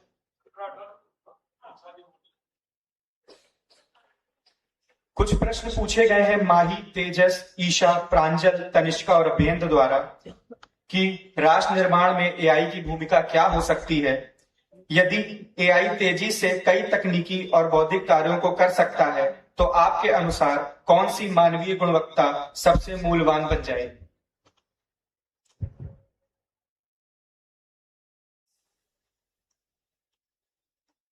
जो हमारा एआई के जमाने में आर्टिफिशियल इंटेलिजेंस में ह्यूमन इंटेलिजेंस है। ह्यूमन इंटेलिजेंस क्या है? डिसीजन मेकिंग है, विवेक जिसको बोलते हैं ना हम लोग, विवेक जो है वो सबसे बड़ा, हमारा मनुष्य की जो सबसे बड़ी ताकत है उसका विवेक है, और वो विवेक यही ह्यूमन इंटेलिजेंस है। तो एआई के जमाने में वो इंफॉर्मेशन दे सकता है, प्रोसेस कर सकता है, हमसे फास्ट प्रोसेस कर सकता है, हमसे ज्यादा वाइड इंफॉर्मेशन को प्रोसेस कर सकता है, लेकिन जो विवेक है कि किस बात, किस परिस्थिति में कौन सी बात को हमें करना है, उसका निर्णय जो है, वो निर्णय की क्षमता और उसका विवेक जो है कि कौन सी बात सबके हित में रहेगी, सबके कल्याण में रहेगी, पर्यावरण के लिए फ्रेंडली रहेगी, इसका मनुष्यों के लिए अच्छी रहेगी, उसका निर्णय जो है, वो गुण जो है वो मनुष्य के पास है। और इसीलिए वो गुण का कॉन्ट्रैक्ट कभी एआई को नहीं देना चाहिए। कभी कभी लोग क्या करते हैं, जो प्रॉम्प्ट आया, प्रॉम्प्ट दिया आपने, आंसर आया, उसको बिना देखे भले लगा लेते हैं। अगर आपने दिमाग नहीं लगाया, अभी एक घटना हुई थी, किसी ने अपनी पत्नी को या अपने फ्रेंड को पत्र लिखा और पत्र को प्रॉम्प्ट दे दिया अच्छा करने के लिए, एआई ने कुछ और समझ लिया, उन्होंने कुछ और बना दिया, बिना देखे भेज दिया, बहुत सारी समस्या है। तो अगर आप अपना दिमाग नहीं लगाएंगे, मनुष्य अपना विवेक नहीं लगाएगा, तो बहुत सारी प्रॉब्लम्स होती है। और ये हर जगह हो सकती है, टेक्नोलॉजिकल डिसीजन में हो सकती है, पर्सनल लाइफ में हो सकती है, फैमिली डिसीजन में हो सकती है, ऑर्गेनाइजेशन के डिसीजन में हो सकती है, करियर डिसीजन में हो सकती है। इसलिए ये बात मुझे लगता है कि अपना विवेक, और विवेक फिर मैंने जो पहले कहा था, प्राइमरी नॉलेज आपका हो तो आपका विवेक होगा, और फिर आप रिलेशनशिप क्या समझते हो, दूसरों को क्या समझते हो, अपनी लाइफ से क्या संबंध है, उसके आधार पर ही अपना निर्णय होगा। तो वो तो मुझे लगता है कि किसी भी जमाने में वो मनुष्य के पास ही रहेगा। और आपने और एक पूछा था कि रोजगारों के अवसर के बारे में, हाँ ये बात सही है कि जब भी कोई नई टेक्नोलॉजी आती है तो वो कुछ जॉब के पैटर्न को बदल देती है। निश्चित रूप से कुछ जॉब जाएंगे, कुछ नए जॉब आएंगे। हाँ, अब इसमें एक बेसिक प्रश्न है कि चॉइस ऑफ टेक्नोलॉजी के पिछले 300-400 वर्षों में क्या हुआ कि जो टेक्नोलॉजी मार्केट में आ गई वो हमने ले ली, दुनिया भर लोगों ने ले ली, हमने भी ले ली। उसके अनुसार ही बाजार बन गए, उसके अनुसार प्रोडक्शन बन गया, सब कुछ। और दुनिया भर के लोगों ने अपना कल्चर, अपना फैमिली, अपना वैल्यूज, इसको भी कॉम्प्रोमाइज कर दिया। उस कारण से दुनिया के जितने भी विकसित देश है, संपन्न देश है, उनको भी बहुत सारी प्रॉब्लम्स आ रही है, क्योंकि उन्होंने अपने कॉम्प्रोमाइज कर लिया, अपनी वैल्यूज, फैमिली सिस्टम, अपने कल्चर, अपना सिविलाइजेशन। तो अभी कम से कम अब हम लोगों को भारत को क्या करना चाहिए कि भारत को, फिर उसके कारण रोजगार का पूरा तंत्र ही बिगड़ गया। प्रोडक्शन बाय मास प्रोडक्शन की पद्धति आ गई, तो इंक्लूसिवनेस जो है इकोनॉमी का, उसमें प्रॉब्लम्स आ गई है।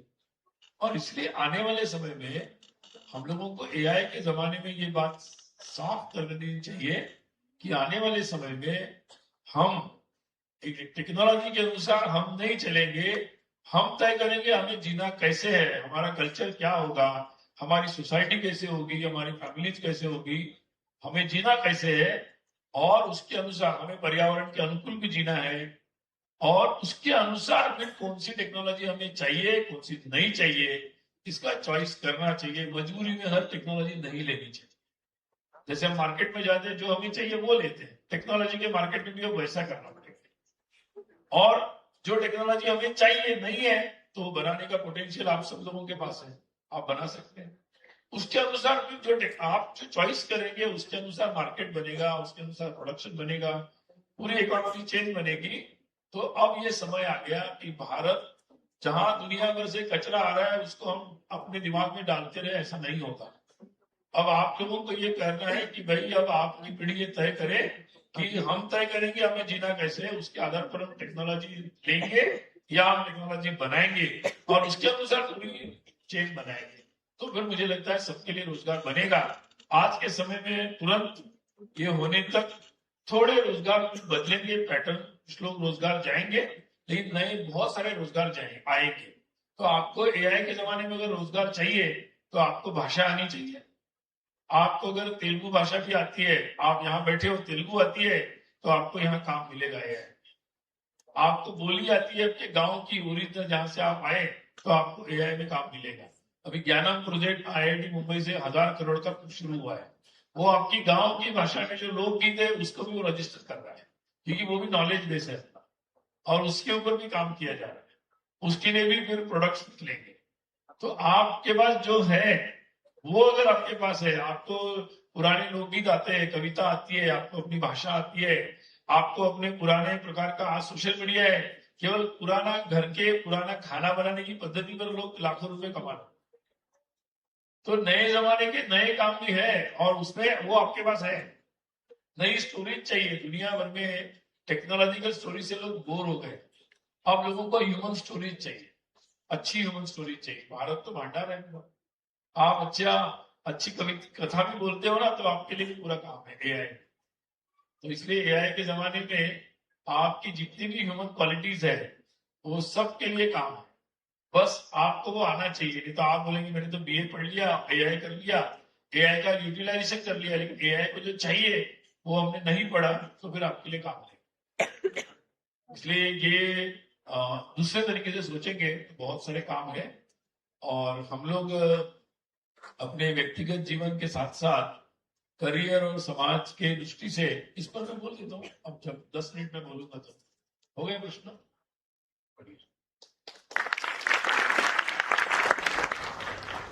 प्रश्न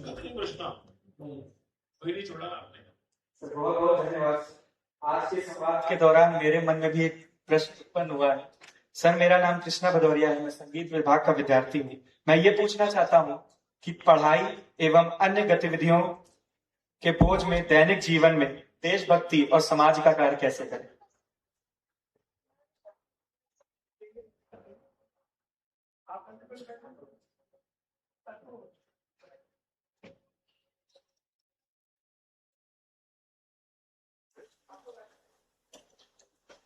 मैं इसका बोलता हूँ। बहुत बहुत धन्यवाद सर। आपके ओजस्वी विचारों ने युवाओं को अपनी संस्कृति प्रेरणा दी। आपके राष्ट्र पर आधारित अत्यंत उल्लेखनीय है। हम आपके मार्गदर्शन के लिए आपका आभार व्यक्त करते हैं। साथ ही युवा शक्ति के प्रश्नों के पश्चात अब समय है संघ विचार, राष्ट्रवाद, भावी भारत की परिकल्पना को और गहराई से समझने का। So I proudly invite our distinguished speaker, Shri Sunil Ambekar ji, All India Prachar Pramukh of RSS, to address the youth.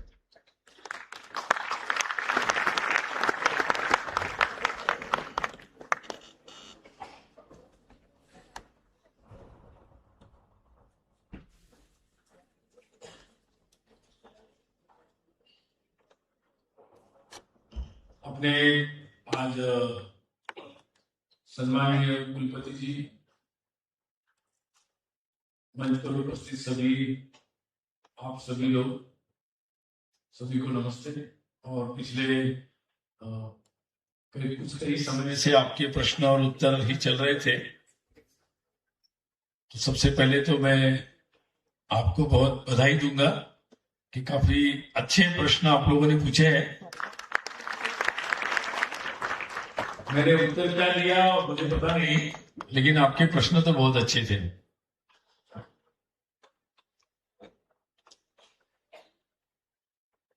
और बहुत सारी बातें जो मैं बोलना चाहता था आपके प्रश्नों के द्वारा वो बातें आ गई है।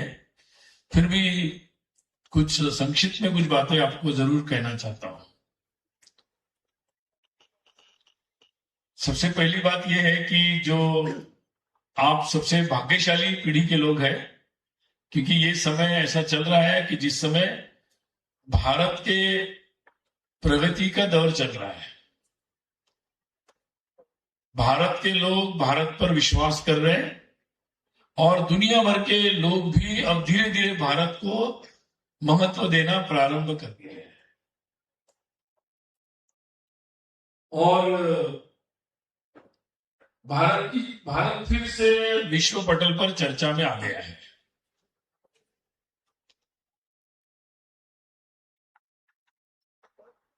और जीवन के हर क्षेत्र में हर एक जगह अब हम लोगों की आवाज दिख रही है, चाहे टेक्नोलॉजी हो, खेलों का क्षेत्र हो, आर्थिक हो, इवन कृषि के क्षेत्र हो, बहुत सारे ऐसे क्षेत्र हैं, उद्योगों का हो। तो धीरे धीरे धीरे धीरे भारत भी उसमें उपस्थिति दर्ज कर रहा है।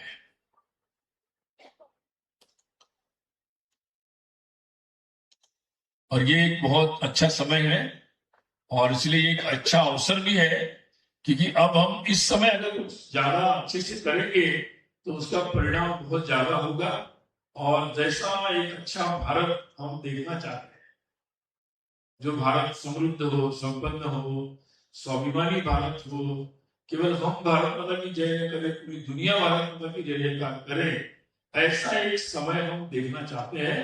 और उसके लिए बहुत अच्छा अवसर, यही सपना लेकर आज से 100 वर्ष पूर्व राष्ट्रीय स्वयंसेवक संघ के जो संस्थापक थे डॉक्टर केशव बलिराम हेडगेवार, जिनको हम डॉक्टर जी कहते हैं, उन्होंने इसी उद्देश्य को ध्यान में रखकर राष्ट्रीय स्वयंसेवक संघ की शुरुआत की।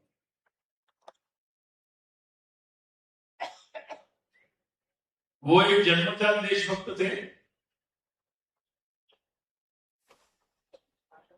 बचपन से ही उनके मन में एक बात थी कि मेरा ये देश जो है वो स्वाधीन होना चाहिए। और इसलिए स्कूल के जमाने में ही उनके दिमाग में, उनके मन पर ये बात, मतलब उनका शौक था कि उस समय लोकमान्य तिलक जी का केसरी आता था, उसको वो पढ़ते थे। अपने स्कूल के दोस्तों से भी वो देश समाज की बातें करते, स्वाधीनता की बातें करते हैं। अपने स्कूल में दोस्तों के साथ वंदे मातरम का नारा लगाकर अंग्रेज अफसर का उन्होंने स्वागत किया, जिसके कारण उनको स्कूल से निकाल दिया गया था।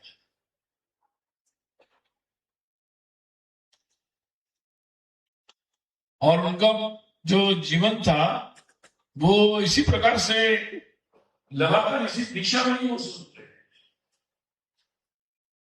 उनके समय में एक बात वो देख रहे थे कि जिस तरीके से देश की स्वाधीनता का आंदोलन चल रहा है, आज नहीं तो कल हमारा देश स्वाधीन होगा, वो स्वयं उसका हिस्सा है। वो क्रांतिकारियों के साथ थे, वो राष्ट्रीय कांग्रेस उस समय की, उसके भी वो एक महत्वपूर्ण विदर्भ के क्षेत्र में कार्यकर्ता थे। 1920 के अधिवेशन की पूरी व्यवस्था करने की जिम्मेदारी उनके पास थी। और वो 30 साल का नौजवान, उस समय 1920 में वो 30 साल के होंगे लगभग, उनके मन में ये विचार था। और उन्होंने 20 के अधिवेशन में 2 प्रस्ताव दिए थे कि भारत को पूर्णतः स्वतंत्र करना चाहिए, क्योंकि उस समय कांग्रेस की जो मांग थी कि अंग्रेज डोमेन में ही हमको कुछ अधिकार मिल जाए। पूर्ण स्वतंत्रता की मांग नहीं थी उस समय तक, 1920 तक। और उस समय उन्होंने एक प्रस्ताव दिया और पूरे दुनिया को पूंजीवाद के चंगुल से मुक्त करने का संकल्प भारत को लेना चाहिए। भारत स्वतंत्र भी नहीं है, फिर भी उनके मन में था कि भारत को ऐसा बनाना है कि जो भारत पूरी दुनिया को ये पूंजीवाद के चंगुल से, एक्सप्लॉयटेशन से मुक्त कर सके। खैर उस समय उनका वो प्रस्ताव तो लिया नहीं गया, परंतु बाद में उन्होंने सोचा कि ये जो हमारी देश है इसकी जो स्वतंत्रता है वो केवल राजनीतिक नहीं है, क्योंकि हमारा राष्ट्र केवल राजनीति के आधार पर नहीं बना है या राजनीति करने के लिए नहीं बना है। हमारा राष्ट्र हजारों साल से ऐसे एक धर्म के आधार पर बना है, ऐसे संस्कृति के आधार पर बना है जो ऐसा एक जीवन का विचार दे रहा है जिसमें सब लोग शांति से रह सकते हैं। क्योंकि जब हम लोग कहते हैं कि सब में भगवान है, अब ये छोटी सी बात है लेकिन ये मूल बात है। अगर हम इस पर विश्वास करेंगे तो फिर हम पेड़ों की चिंता करेंगे, पशु की चिंता करेंगे, दूसरे मनुष्य की चिंता करेंगे, गांव की, जंगल की, पहाड़ की, नदी की, सबकी चिंता करेंगे। यही कारण था कि आजकल इन्वायरमेंट की बहुत चर्चा हो रही है। दुनिया भर में इन्वायरमेंट की चिंता इसलिए आई है, इसलिए नहीं आई कि बहुत प्रेम है इन्वायरमेंट से लोगों को। अब मनुष्य को ही प्रॉब्लम हो रहा है क्योंकि वो मानते हैं कि मनुष्य की पूरी प्रॉपर्टी है वो। अब मनुष्य को प्रॉब्लम हो रहा है इसलिए इन्वायरमेंट की बात हो रही है, परंतु भारत का सोच वैसा नहीं है। भारत का सोच है कि इन्वायरमेंट, पर्यावरण जो है, सृष्टि है, उसमें भी भगवान है और इसलिए हम सब एक साथ जीना है, ये हमारे ही जैसे है। इस प्रेम के आधार पर हम हजारों साल से पर्यावरण की रक्षा करते हैं। आज भी जब हम पर्यावरण की चर्चा करें तो हमें उस दिशा पे जाना पड़ेगा। और जैसे हम लोग धर्म की चर्चा कर रहे थे, तो भारत जो बना है केवल राजनीतिक कारणों से नहीं बना, भारत का एक उद्देश्य है। भारत एक ऐसा एक राष्ट्र है, भारत के पास ऐसा एक धर्म है जो सबको शांति से रहने का रास्ता दिखा सकता है। लेकिन इसके पहले भारत को वैसा बनना पड़ेगा। पिछले कुछ वर्षों में हमारे देश में भी समस्याएं आई है। बहुत समय हमारा गया, कई शताब्दियां चली गई, 400, 500, 800 वर्ष संघर्ष में रहे और हमारी ये समझ, उसमें स्मृति जो है, मेमोरी लॉस हुआ है। कई व्यवस्थाएं हमारी बिखर गई है और उस कारण से वो व्यवस्थाएं फिर से सेट करनी पड़ेगी। अभी हम उधार की व्यवस्थाओं में चल नहीं सकते, हम हमारी तरीके से हमें अपनी व्यवस्था बनानी पड़ेगी। और ये सारी बातें किसी तकनीक से नहीं हो सकती, ये केवल अच्छे लोगों के द्वारा हो सकती है। अच्छी लीडरशिप चाहिए, केवल पॉलिटिक्स में नहीं, जीवन के हर क्षेत्र में अच्छी लीडरशिप चाहिए। अच्छे लोग हर जगह चाहिए। और इसलिए डॉक्टर हेडगेवार जी को लगा कि ये रोजमर्रा की राजनीति में संभव नहीं होगा और इसीलिए उन्होंने अच्छे लोग तैयार हो, अच्छे लोग बने, इसके लिए राष्ट्रीय स्वयंसेवक संघ बनाया। इसलिए संघ अपनी शाखा के माध्यम से रोज ये प्रयास करता और उसके माध्यम से कई सारे स्वयंसेवक समाज में जाकर बहुत अच्छे काम करने के लिए जो कार्यों की मैं चर्चा कर रहा था वो कर रहे हैं। और इसीलिए आज के जमाने में भी अच्छे लोगों की समाज को बहुत ज्यादा जरूरत है और फाइनल सॉल्यूशन उसी से होगा कि अच्छे लोग चाहिए। और इसीलिए अगर मुझे आप एक बात पूछेंगे कि संघ क्या करना चाहता है, तो संघ समाज में अच्छे लोग बनाना, अच्छे लोग तैयार करना चाहता है। जो अच्छे लोग हैं उनको संगठित करना चाहता है कि बुरे लोग तो गैंगअप हो जाते हैं, उनको ज्यादा समय नहीं लगता, वो जल्दी हो जाते हैं। अच्छे 4 लोगों को एकत्रित लाना बहुत कठिन होता है। वो अच्छे तो होते हैं लेकिन अच्छे लोग बोलते हैं मुझे किसी से लेना देना नहीं है। तो संघ ने ये ही सबसे कठिन टास्क अपने हाथ में लिया है पिछले 100 वर्ष से। 100 वर्ष इसीलिए लग रहे क्योंकि वो कठिन टास्क है, इजी नहीं है। अच्छे लोगों को, क्योंकि जिनका स्वार्थ होता है, जो खराब लोग होते हैं वो तुरंत गैंगअप हो जाते हैं, लेकिन जो अच्छे लोग होते हैं वो लोग संगठित करना इतना आसान नहीं है, सक्रिय करना आसान नहीं है। संघ ने ये सबसे कठिन टास्क हाथ में लिया और आज देश भर में ऐसे अच्छे लोगों को संगठित करने का कार्य अच्छी मात्रा में 100 वर्ष में ये प्रयोग करके दिखाया है। आज इन बातों के बारे में सोचने की जरूरत है कि जब बहुत सारे कार्य समाज में हो रहे हैं, जब हम भारत की चर्चा कर रहे हैं, तो अब एक मुझे लगता है कि इस समय एक बड़ा, अगर सब लोग केवल सहयोग नहीं, समर्थन नहीं, तो पार्टिसिपेशन सबकी तरफ से आप लोग अगर ये इनिशिएटिव लेते हैं तो बहुत कम समय में भारत को वैसा बना सकते हैं। लेकिन वो डेडिकेशन और कमिटमेंट की ज्यादा जरूरत है, उस मेहनत की ज्यादा जरूरत है। और मेहनत तभी की जाएगी जब हम सोचेंगे कि ये मेरा देश है, ये मेरे लोग हैं और इसको मुझे ऊंचाई पर ले जाना है। ये जो भारत भक्ति है, यही काम आएगी जिसके कारण हम पूरे भारत को उस ऊंचाई पर ले जा सकते हैं। और पूरी दुनिया को ऐसे भारत की जरूरत है। फिर देख रहे हैं हम लोग सबसे प्रगत देश है, वो लोग भी आपस में कैसे लड़ रहे हैं, अपनी पावर का कैसे उपयोग कर रहे हैं। दुनिया में ऐसे बहुत देश है जिसके पास भी पावर आई, अमेरिका के पास आई, उन्होंने एटम बम डाल दिया। आज भी क्या कर रहे हैं आप पता ही, देख ही रहे आप लोग। और इंग्लैंड के पास या और यूरोप के देशों के पास आया, उन्हें दुनिया के लोगों को स्लेव्स बना दिया। बहुत सारे ऐसी चीजें ऐसी दुनिया में चल रहा है, हर एक का हिसाब लगा सकते हैं। परंतु पूरे दुनिया के इतिहास में भारत एक ऐसा देश है जिसने पूरी दुनिया, अपनी ताकत हमेशा दुनिया के कल्याण के लिए लगाई। मैं कई बार बोलता हूं, कल भी मैं बोल रहा था एक यूनिवर्सिटी में, कि कई जगह है कि जिनके पूर्वजों ने ऐसे ऐसे काम किए, जैसे जर्मनी जाएगा कहीं भी तो हिटलर के कर्मों की माफी उनको मांगनी पड़ती है। कई दुनिया के देश है, इंग्लैंड को तो कई देशों में जाके माफी मांगनी पड़ती है। परंतु भारत एक ऐसा देश है कि हमारे पूर्वजों ने कोई ऐसा काम नहीं किया जिसके कारण दुनिया के किसी कोने में जाकर हमको माफी मांगनी पड़ी। वो हमारा भारत है। अब हमें, अगर भारत स्ट्रांग होता है तो हम दुनिया को ये बता सकते हैं, ऐसा एक देश कि जिसके पास समृद्धि है, जिसके पास पावर है, लेकिन वो अपनी पावर को दुनिया के कल्याण के लिए उपयोग कर रहा है। भारत के पास ऐसा एक धर्म है कि जिस धर्म के द्वारा दुनिया भर के रिलीजन शांति से रह सकते हैं।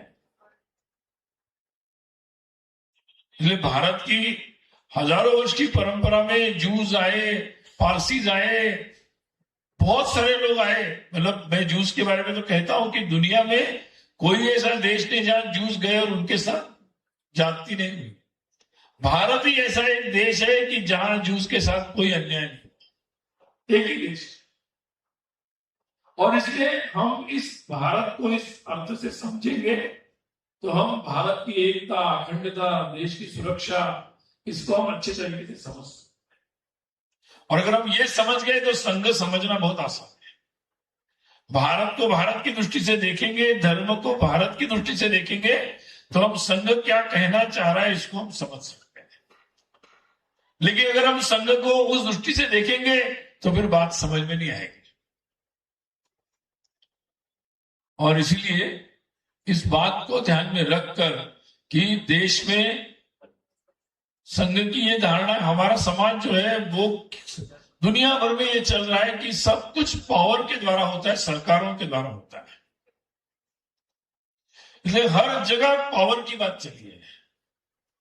मतलब आइडियोलॉजीज आई, उन्होंने अपना कैपिटल, लोगों ने पैसों से सरकारों को खरीद कर अपनी पावर बनाई। कम्युनिज्म ने खुद अपनी सरकारें बनवाई और उन्होंने सोचा कि इसी के द्वारा ये कर सकते हैं। दुनिया भर में इस तरीके से बहुत सारी बातें हुई है। दुनिया में ऐसे रिलीजन्स आए कि जो रिलीजन्स में भी ये हुआ कि पावर के द्वारा समाज में परिवर्तन करना है। भारत में ये हमेशा परंपरा रही कि समाज जो है स्वयं अपने बल पर, अपने सामर्थ्य से खड़ा होगा और समाज की अपनी व्यवस्था से हम चलेंगे। संघ उसी व्यवस्था को मजबूत करना चाहता है। हम हर चीज के लिए छोटी छोटी चीज के लिए भी आउटसोर्स करना चाहते हैं, हर चीज के लिए गवर्नमेंट पे डिपेंड रहते हैं, लोगों पे डिपेंड रहते हैं। मैं अभी एक जगह गया था महाराष्ट्र के एक जिले में, वहां एक लोगों ने कॉलोनी बनाई, फिर लोगों ने अच्छे घर भी बनाए। बाद में लोग अपने कार्यकर्ता है वहां स्वयंसेवक संघ के, उनके पास आए कि भाई ऐसा करते हैं, अब अपनी कॉलोनी को थोड़ा फेंसिंग करना है, थोड़ा अच्छे से पेड़ लगाने हैं, तो आपकी पहचान है, वहां के एमएलए एमपी के पास हम चलते हैं, उनसे फंड लाते हैं, एमपी फंड एमएलए फंड, और ये कर देते हैं। तो ये स्वयंसेवक टालते रहे कुछ दिन, उनको लगा कि ये जानबूझ के कर रहा है, तो उन्होंने कहा क्यों नहीं ले जा रहे हो। फिर उन्होंने एक दिन सबको बुलाया, समझाया कि हम सब लोगों ने मिलकर इतने पैसे से घर बनाए हैं, हम सब कंट्रीब्यूट करते हैं, हम सब मिलके मेहनत करते हैं, अपना कंपाउंड हम बना लेते हैं फेंसिंग। कुछ महीनों गए, फिर लोग समझ में आ गया, लोगों को सबने कंट्रीब्यूट किया, सब परिवार के लोगों ने मेहनत की, बहुत अच्छा फेंसिंग बन गया, अच्छा उन्होंने मंदिर भी बना दिया, अच्छा व्यवस्था हो गया। और जब ये सब हो गया तो उनके एमएलए और एमपी को लगा यार हमारे बिना इतना सारा काम हो गया, तो वो इनके पास आ गए कि भैया आप लोगों ने बहुत अच्छा काम किया, मैं आपको आकर देखना चाहता हूं, आपको अप्रिशिएट करना चाहता हूं।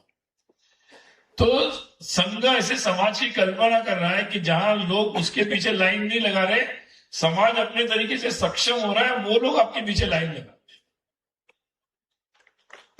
रहे। ये दृश्य समाज में लाना है और ये संभव है। और संघ इस तरीके से समाज को एक सक्षम समाज बनना चाहता है, जो ऑकेजनली 24/7 अपने स्वयं होकर आपस में हम ऐसे रिलेशन बनाते हैं, अपनी व्यवस्थाएं बनाते हैं, हम खुद तरीके से कर सकते कई बातों को। और भारत हजारों साल इसी कारण से चलता रहा, इसी कारण से टिक पाया और इसी कारण से आगे बढ़ेगा। और इसलिए आज के समय में आपके लिए संघ की जो ये धारणा है, इस धारणा को लेकर संघ हजारों लोगों तक जा रहा है। अभी संघ के शताब्दी वर्ष में भी ये प्रयास लगातार चल रहा है। और इसलिए हर एक को अपने क्षेत्र में ये काम करना पड़ेगा। आप जहां भी खड़े हो, आपको नेतृत्व करना पड़ेगा, आपको उसके लिए पहल करनी पड़ेगी। आप जहां भी हो, आप रिसर्च साइंटिस्ट हो, अच्छा काम करो, आप जो भी व्यवसाय करते हो, जो भी काम करते हो, जो भी दायित्व में, उसको अच्छा करो। और उसके लिए आप अकेले नहीं कर सकते, आप अपना समूह बनाओ, आप ग्रुप बनाओ।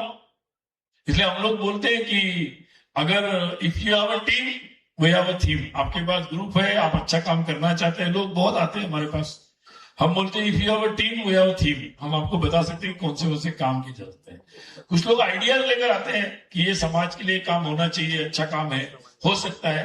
हम उनको कहते हैं कि if you have a theme we have a team. हम हमारे पास कार्यकर्ता है, हम आपके थीम के लिए कार्यकर्ता दे सकते हैं और उस काम को आगे बढ़ा सकते हैं। तो मुझे लगता है कि ये आज के समय में इस प्रकार से बहुत सारे काम किए जा सकते हैं। भारत का भविष्य उज्जवल है। हमारे पास आज वो दुनिया से हम केवल लेने वाले लोग नहीं है, हम दुनिया को दे सकते हैं। अगर हमारी संस्कृति और हमारा ज्ञान इतना ही खराब था, पुराना था, तो दुनिया के सबसे विकसित देश, सारे देशों ने हमारा योग क्यों लिया? वो तो सबसे पुराना है, क्योंकि वो बना ही तब है जब दुनिया में ये सब नहीं था, तो पूरे दुनिया के कल्याण के लिए बना। इसलिए भारत के पास ऐसी कई चीजें हैं, वो यूनिवर्सल है, वो इटर्नल है। जो चीजें आज भी काम आ सकती, पूरी दुनिया के काम आ सकती है। कई लोग पूछते हैं कि आज के जमाने में संस्कृति का, परिवार का, ये परिवार में एक साथ रहना, आजकल बड़े प्रॉब्लम्स आ रहे हैं, विवाह होना चाहिए, नहीं होना चाहिए, परिवार होना चाहिए, यानी बहुत सारी चीजें आ रही है। एक साथ रहना कि नहीं रहना चाहिए, इगोज बहुत आते हैं, ये कई सारे प्रश्न आते हैं। कई लोग पूछते हैं कि इसका इकोनॉमिक प्रोग्रेस से क्या संबंध है। कई लोग पूछते हैं भाई अब इकोनॉमिक प्रोग्रेस की बात हो रही है, कल्चर क्यों ला रहे हो आप बीच में? संघ के लोग बार बार कल्चर की बात क्यों करते हैं? मैं एग्जाम्पल देता हूं आपको भाई। अभी अमेरिका में लगभग मुझे लगता है 35 करोड़ पॉपुलेशन होगा। एवरेज के लिए हम 25 मान लेते गणित करने के लिए। एक घर में उनके यहाँ एवरेज है, अभी अपने देश में भी जनगणना चल रही है, उनके यहाँ जनगणना के अनुसार उनका आंकड़ा है कि 2.5 लोग जो है एक घर में रहते हैं। तो 25 करोड़ लोगों के लिए कितने घर लगेंगे बताइए? अरे यूनिवर्सिटी 2.5 लोग एक घर में रहते हैं, 25 करोड़ लोगों को रहने के लिए कितने घर लगेंगे? 10 करोड़। बढ़िया। अब अपने देश में मान लो कि अभी सेंसस हो रहा है, 150 करोड़ हो जाएंगे, समझो 150 करोड़। हमारे देश का एवरेज है 5.5, गणित के लिए 5 मान लेते हैं, तो हम लोग को कितने घर चाहिए? 30 करोड़। लेकिन अभी अपने देश में अभी जो पहला राउंड हुआ है, लगभग 37 करोड़ इतने घर अपने देश में है। एवरेज पता नहीं, मुझे निकालना पड़ेगा, बस 37 करोड़ हमारे देश में है। तो अब मैं आपसे ये पूछना चाहता हूं कि अमेरिका में भी कुछ सालों पहले उनका भी एवरेज 5 था, तो वो 5 करोड़ घरों में ही रह सकते थे। लेकिन उनका जो फैमिली स्ट्रक्चर डिस्टर्ब होता गया, उनको 5 करोड़ घरों की जरूरत पड़ी, उनका एवरेज 2.5 आ गया। इंडस्ट्री में बूम आ गई, नए घर बन गए, बहुत सारी चीजें हो गई। आज की इकोनॉमी बोलते ना कि डिमांड बढ़ गई तो इकोनॉमी बढ़ गई। अब आप ये सोच लो कि हमारे देश में अगर हम अपने फैमिली रिलेशनशिप की तरफ ध्यान नहीं देंगे और कल जाके ऐसा न हो कभी कि हमारा एवरेज 2.5 हो गया, तो हमें और कितने घर लगेंगे? कितने लगेंगे और बताओ भाई? अभी 30 करोड़ लग रहे हैं, और कितने लगेंगे? 60 करोड़। अब आप देख लो, एक एक शहर में 2 बिल्डिंग के 2 कॉलोनीज बन जाती है, तो हमारी पर्यावरण की बैंड बची है। अगर हम लोग अपने इस कल्चर को ध्यान नहीं रखेंगे और कल जाके हमें अमेरिका जैसे 30 करोड़ घर बनाने पड़ेंगे, तो हमारी इकोनॉमी का, हमारे एनवायरमेंट का क्या होगा? जितना कमाएंगे उससे ज्यादा खर्च हो जाएगा। और इसीलिए ये दोनों चीजें एक दूसरे से बहुत गहराई से जुड़ी है। कल्चर मैटर्स, ये दोनों चीजें बहुत अच्छे से जुड़ी हुई है। और इसलिए जब हम एक नई दिशा में जा रहे हैं आर्थिक प्रगति की, तो हम ऐसे भारत के बारे में सोचे जिस भारत में हमारी इस जो कल्चरल, हमारी जो बातें हैं, सांस्कृतिक बातें हैं, हमारी जो जीवन की पद्धति है, उसको हम उस चक्कर में कॉम्प्रोमाइज न करें। और इसलिए इन बातों को मिलाकर सोचने की ज्यादा जरूरत है। और इसलिए कई बार लोग पूछते कि संघ हमेशा संस्कृति की बात क्यों करता है? इसलिए करता है क्योंकि ये बात हमारे देश के उज्जवल भविष्य के साथ जुड़ी हुई है। अगर हम ये सोचेंगे, इसके आधार पर हम टेक्नोलॉजी का चॉइस करेंगे, इसके आधार पर हम हर मॉडल का चॉइस करेंगे, तो हम सही दिशा में जा सकते हैं। और इसीलिए इस बात को लगातार हम सोचते रहे, और आज भारत उस दिशा में अगर सोचते हैं हम लोग, तो हम हर लेवल पर इस बात को कर सकते हैं। और दूसरी बात, जो महत्व की बात मैंने बताई कि हम लोग देश में अपने बहुत सारा ऐसा एक और महत्व का विषय है, वो है डिग्निटी ऑफ लेबर। कोई काम छोटा बड़ा नहीं है, क्योंकि हमारे देश में हम देख रहे हैं कि इसके कारण बहुत सारा भेदभाव होता है। हमारे देश में हमारी एकता में कई बार जातिगत भेदभाव भी बहुत बड़ी बाधा होता है। हम उस देश के लोग हैं, उस धर्म के लोग हैं, यहाँ के लोग हैं कि जो लोग इससे ऊपर उठकर चलने की बात बता रहे हैं, उसको हम इस जनरेशन में एक नए तरीके से ऐसे भारत की कल्पना करनी पड़ेगी कि जो इन बातों से ऊपर उठकर एक तरीके से आगे जा रहा है। संघ अपने जन्म से संघ में इसको लगातार प्रैक्टिस कर रहा है। और आज मुझे लगता है कि इस समय में इन सब बातों की बहुत ज्यादा आवश्यकता है। आप लोग इन बातों पर विचार करें और अपने तरीके से स्वयं अपने प्राइमरी सोर्स से बातों को समझें, स्वयं हैंड ऑन एक्सपीरियंस ले। जैसे मैंने बोला कि आप सेवा कार्य में खुद जाएं, आप खुद संघ की शाखा का खुद एक्सपीरियंस लें और इस तरीके से इन बातों को समझें।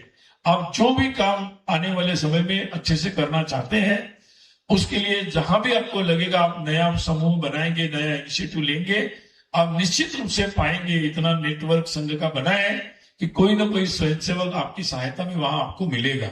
ये पक्का है, कोई ना कोई मिलेगा आपको। ये मैं आपको यहाँ से आश्वस्त कर सकता हूँ।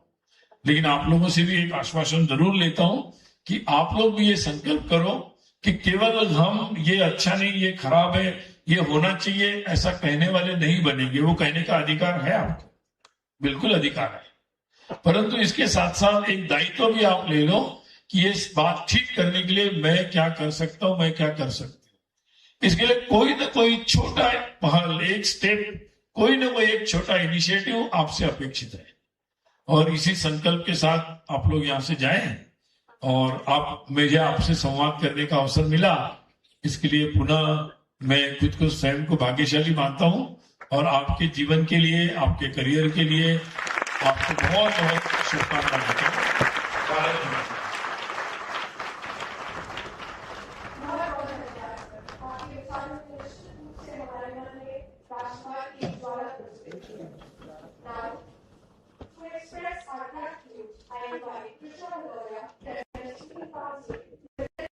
vote of thanks and a pledge towards the service of the nation. मेरा सभी से अनुरोध है कि कृपया शपथ के लिए अपने स्थानों पर खड़े हो जाएं वोट ऑफ थैंक्स के बाद।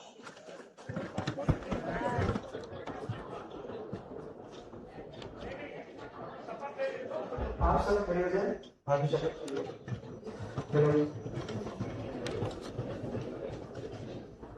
राष्ट्रभक्ति एवं राष्ट्र सेवा सभी लोगों का राष्ट्रभक्ति और राष्ट्र सेवा का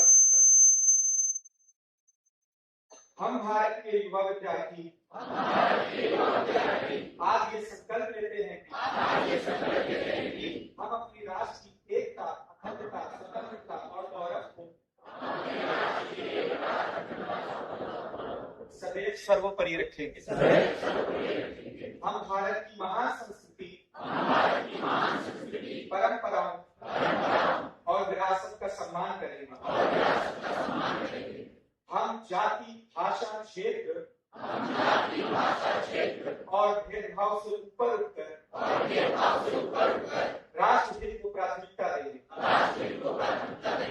हम अपने आचरण, परिश्रम और ज्ञान से भारत को सशक्त और श्रेष्ठ राष्ट्र बनाने में अपना योगदान देंगे। हम समाज में सेवा, अनुशासन और भाईचारे की भावना को बढ़ाएंगे। हम देश विरोधी विचारों और किसी भी प्रकार की सामाजिक घटना को समर्थन नहीं करेंगे। हम अपने कर्तव्यों का ईमानदारी से पालन करेंगे और आवश्यकता पड़ने पर राष्ट्र एवं समाज की सेवा के लिए सदैव तत्पर रहेंगे। आप सबसे आगे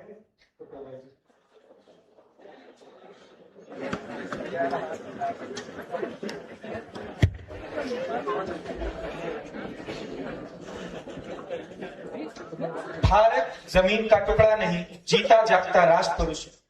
ये वंदन की भूमि है, अभिनंदन की भूमि है, ये तर्पण की भूमि है, ये अर्पण की भूमि है।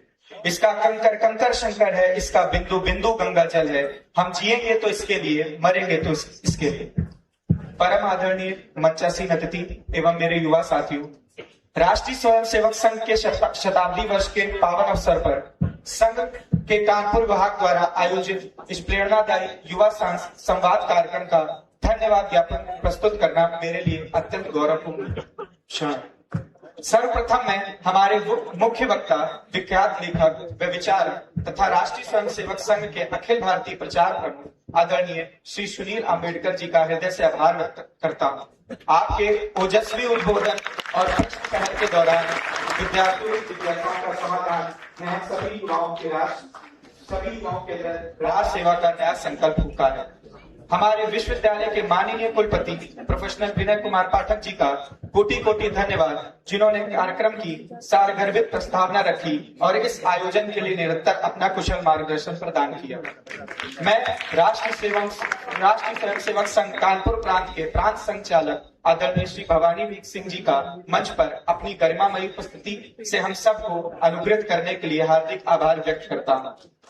इस सफल आयोजन के लिए मैं राष्ट्रीय स्वयंसेवक संघ कानपुर विभाग, हॉबी क्लब, स्टूडेंट काउंसिल एवं सभी समर्पित सदस्यों तथा वीरांगनी लक्ष्मीबाई प्रेक्षागृह के प्रबंधकीय टीम का उनके अथक परिश्रम के लिए धन्यवाद ज्ञापित करता हूं। अंत में मैं वास्तविक ऊर्जा हमारे प्रिय छात्र छात्राओं का आभार, जिनकी अनुशासित और सक्रिय उपस्थिति ने इस युवा संवाद को अत्यंत जीवंत और सार्थक बनाया।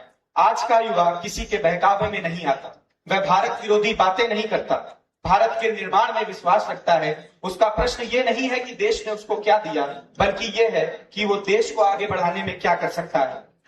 वह विकास की बात करता है, नवाचार की बात करता है, अपनी संस्कृति, परंपरा और विरासत को विश्व के मंच तक ले जाने की बात करता है।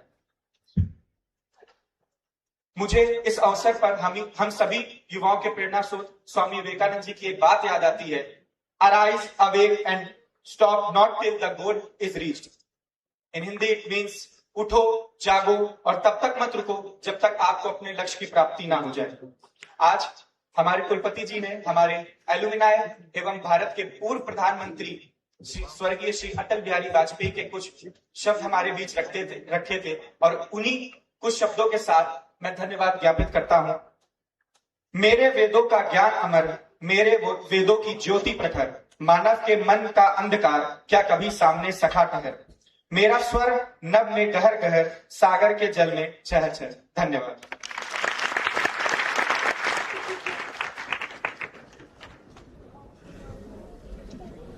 अब इस भव्य एवं ऐतिहासिक कार्यक्रम का समापन राष्ट्रगान के साथ होगा। I request everyone to please stand for the national anthem.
Bharat माता की जय।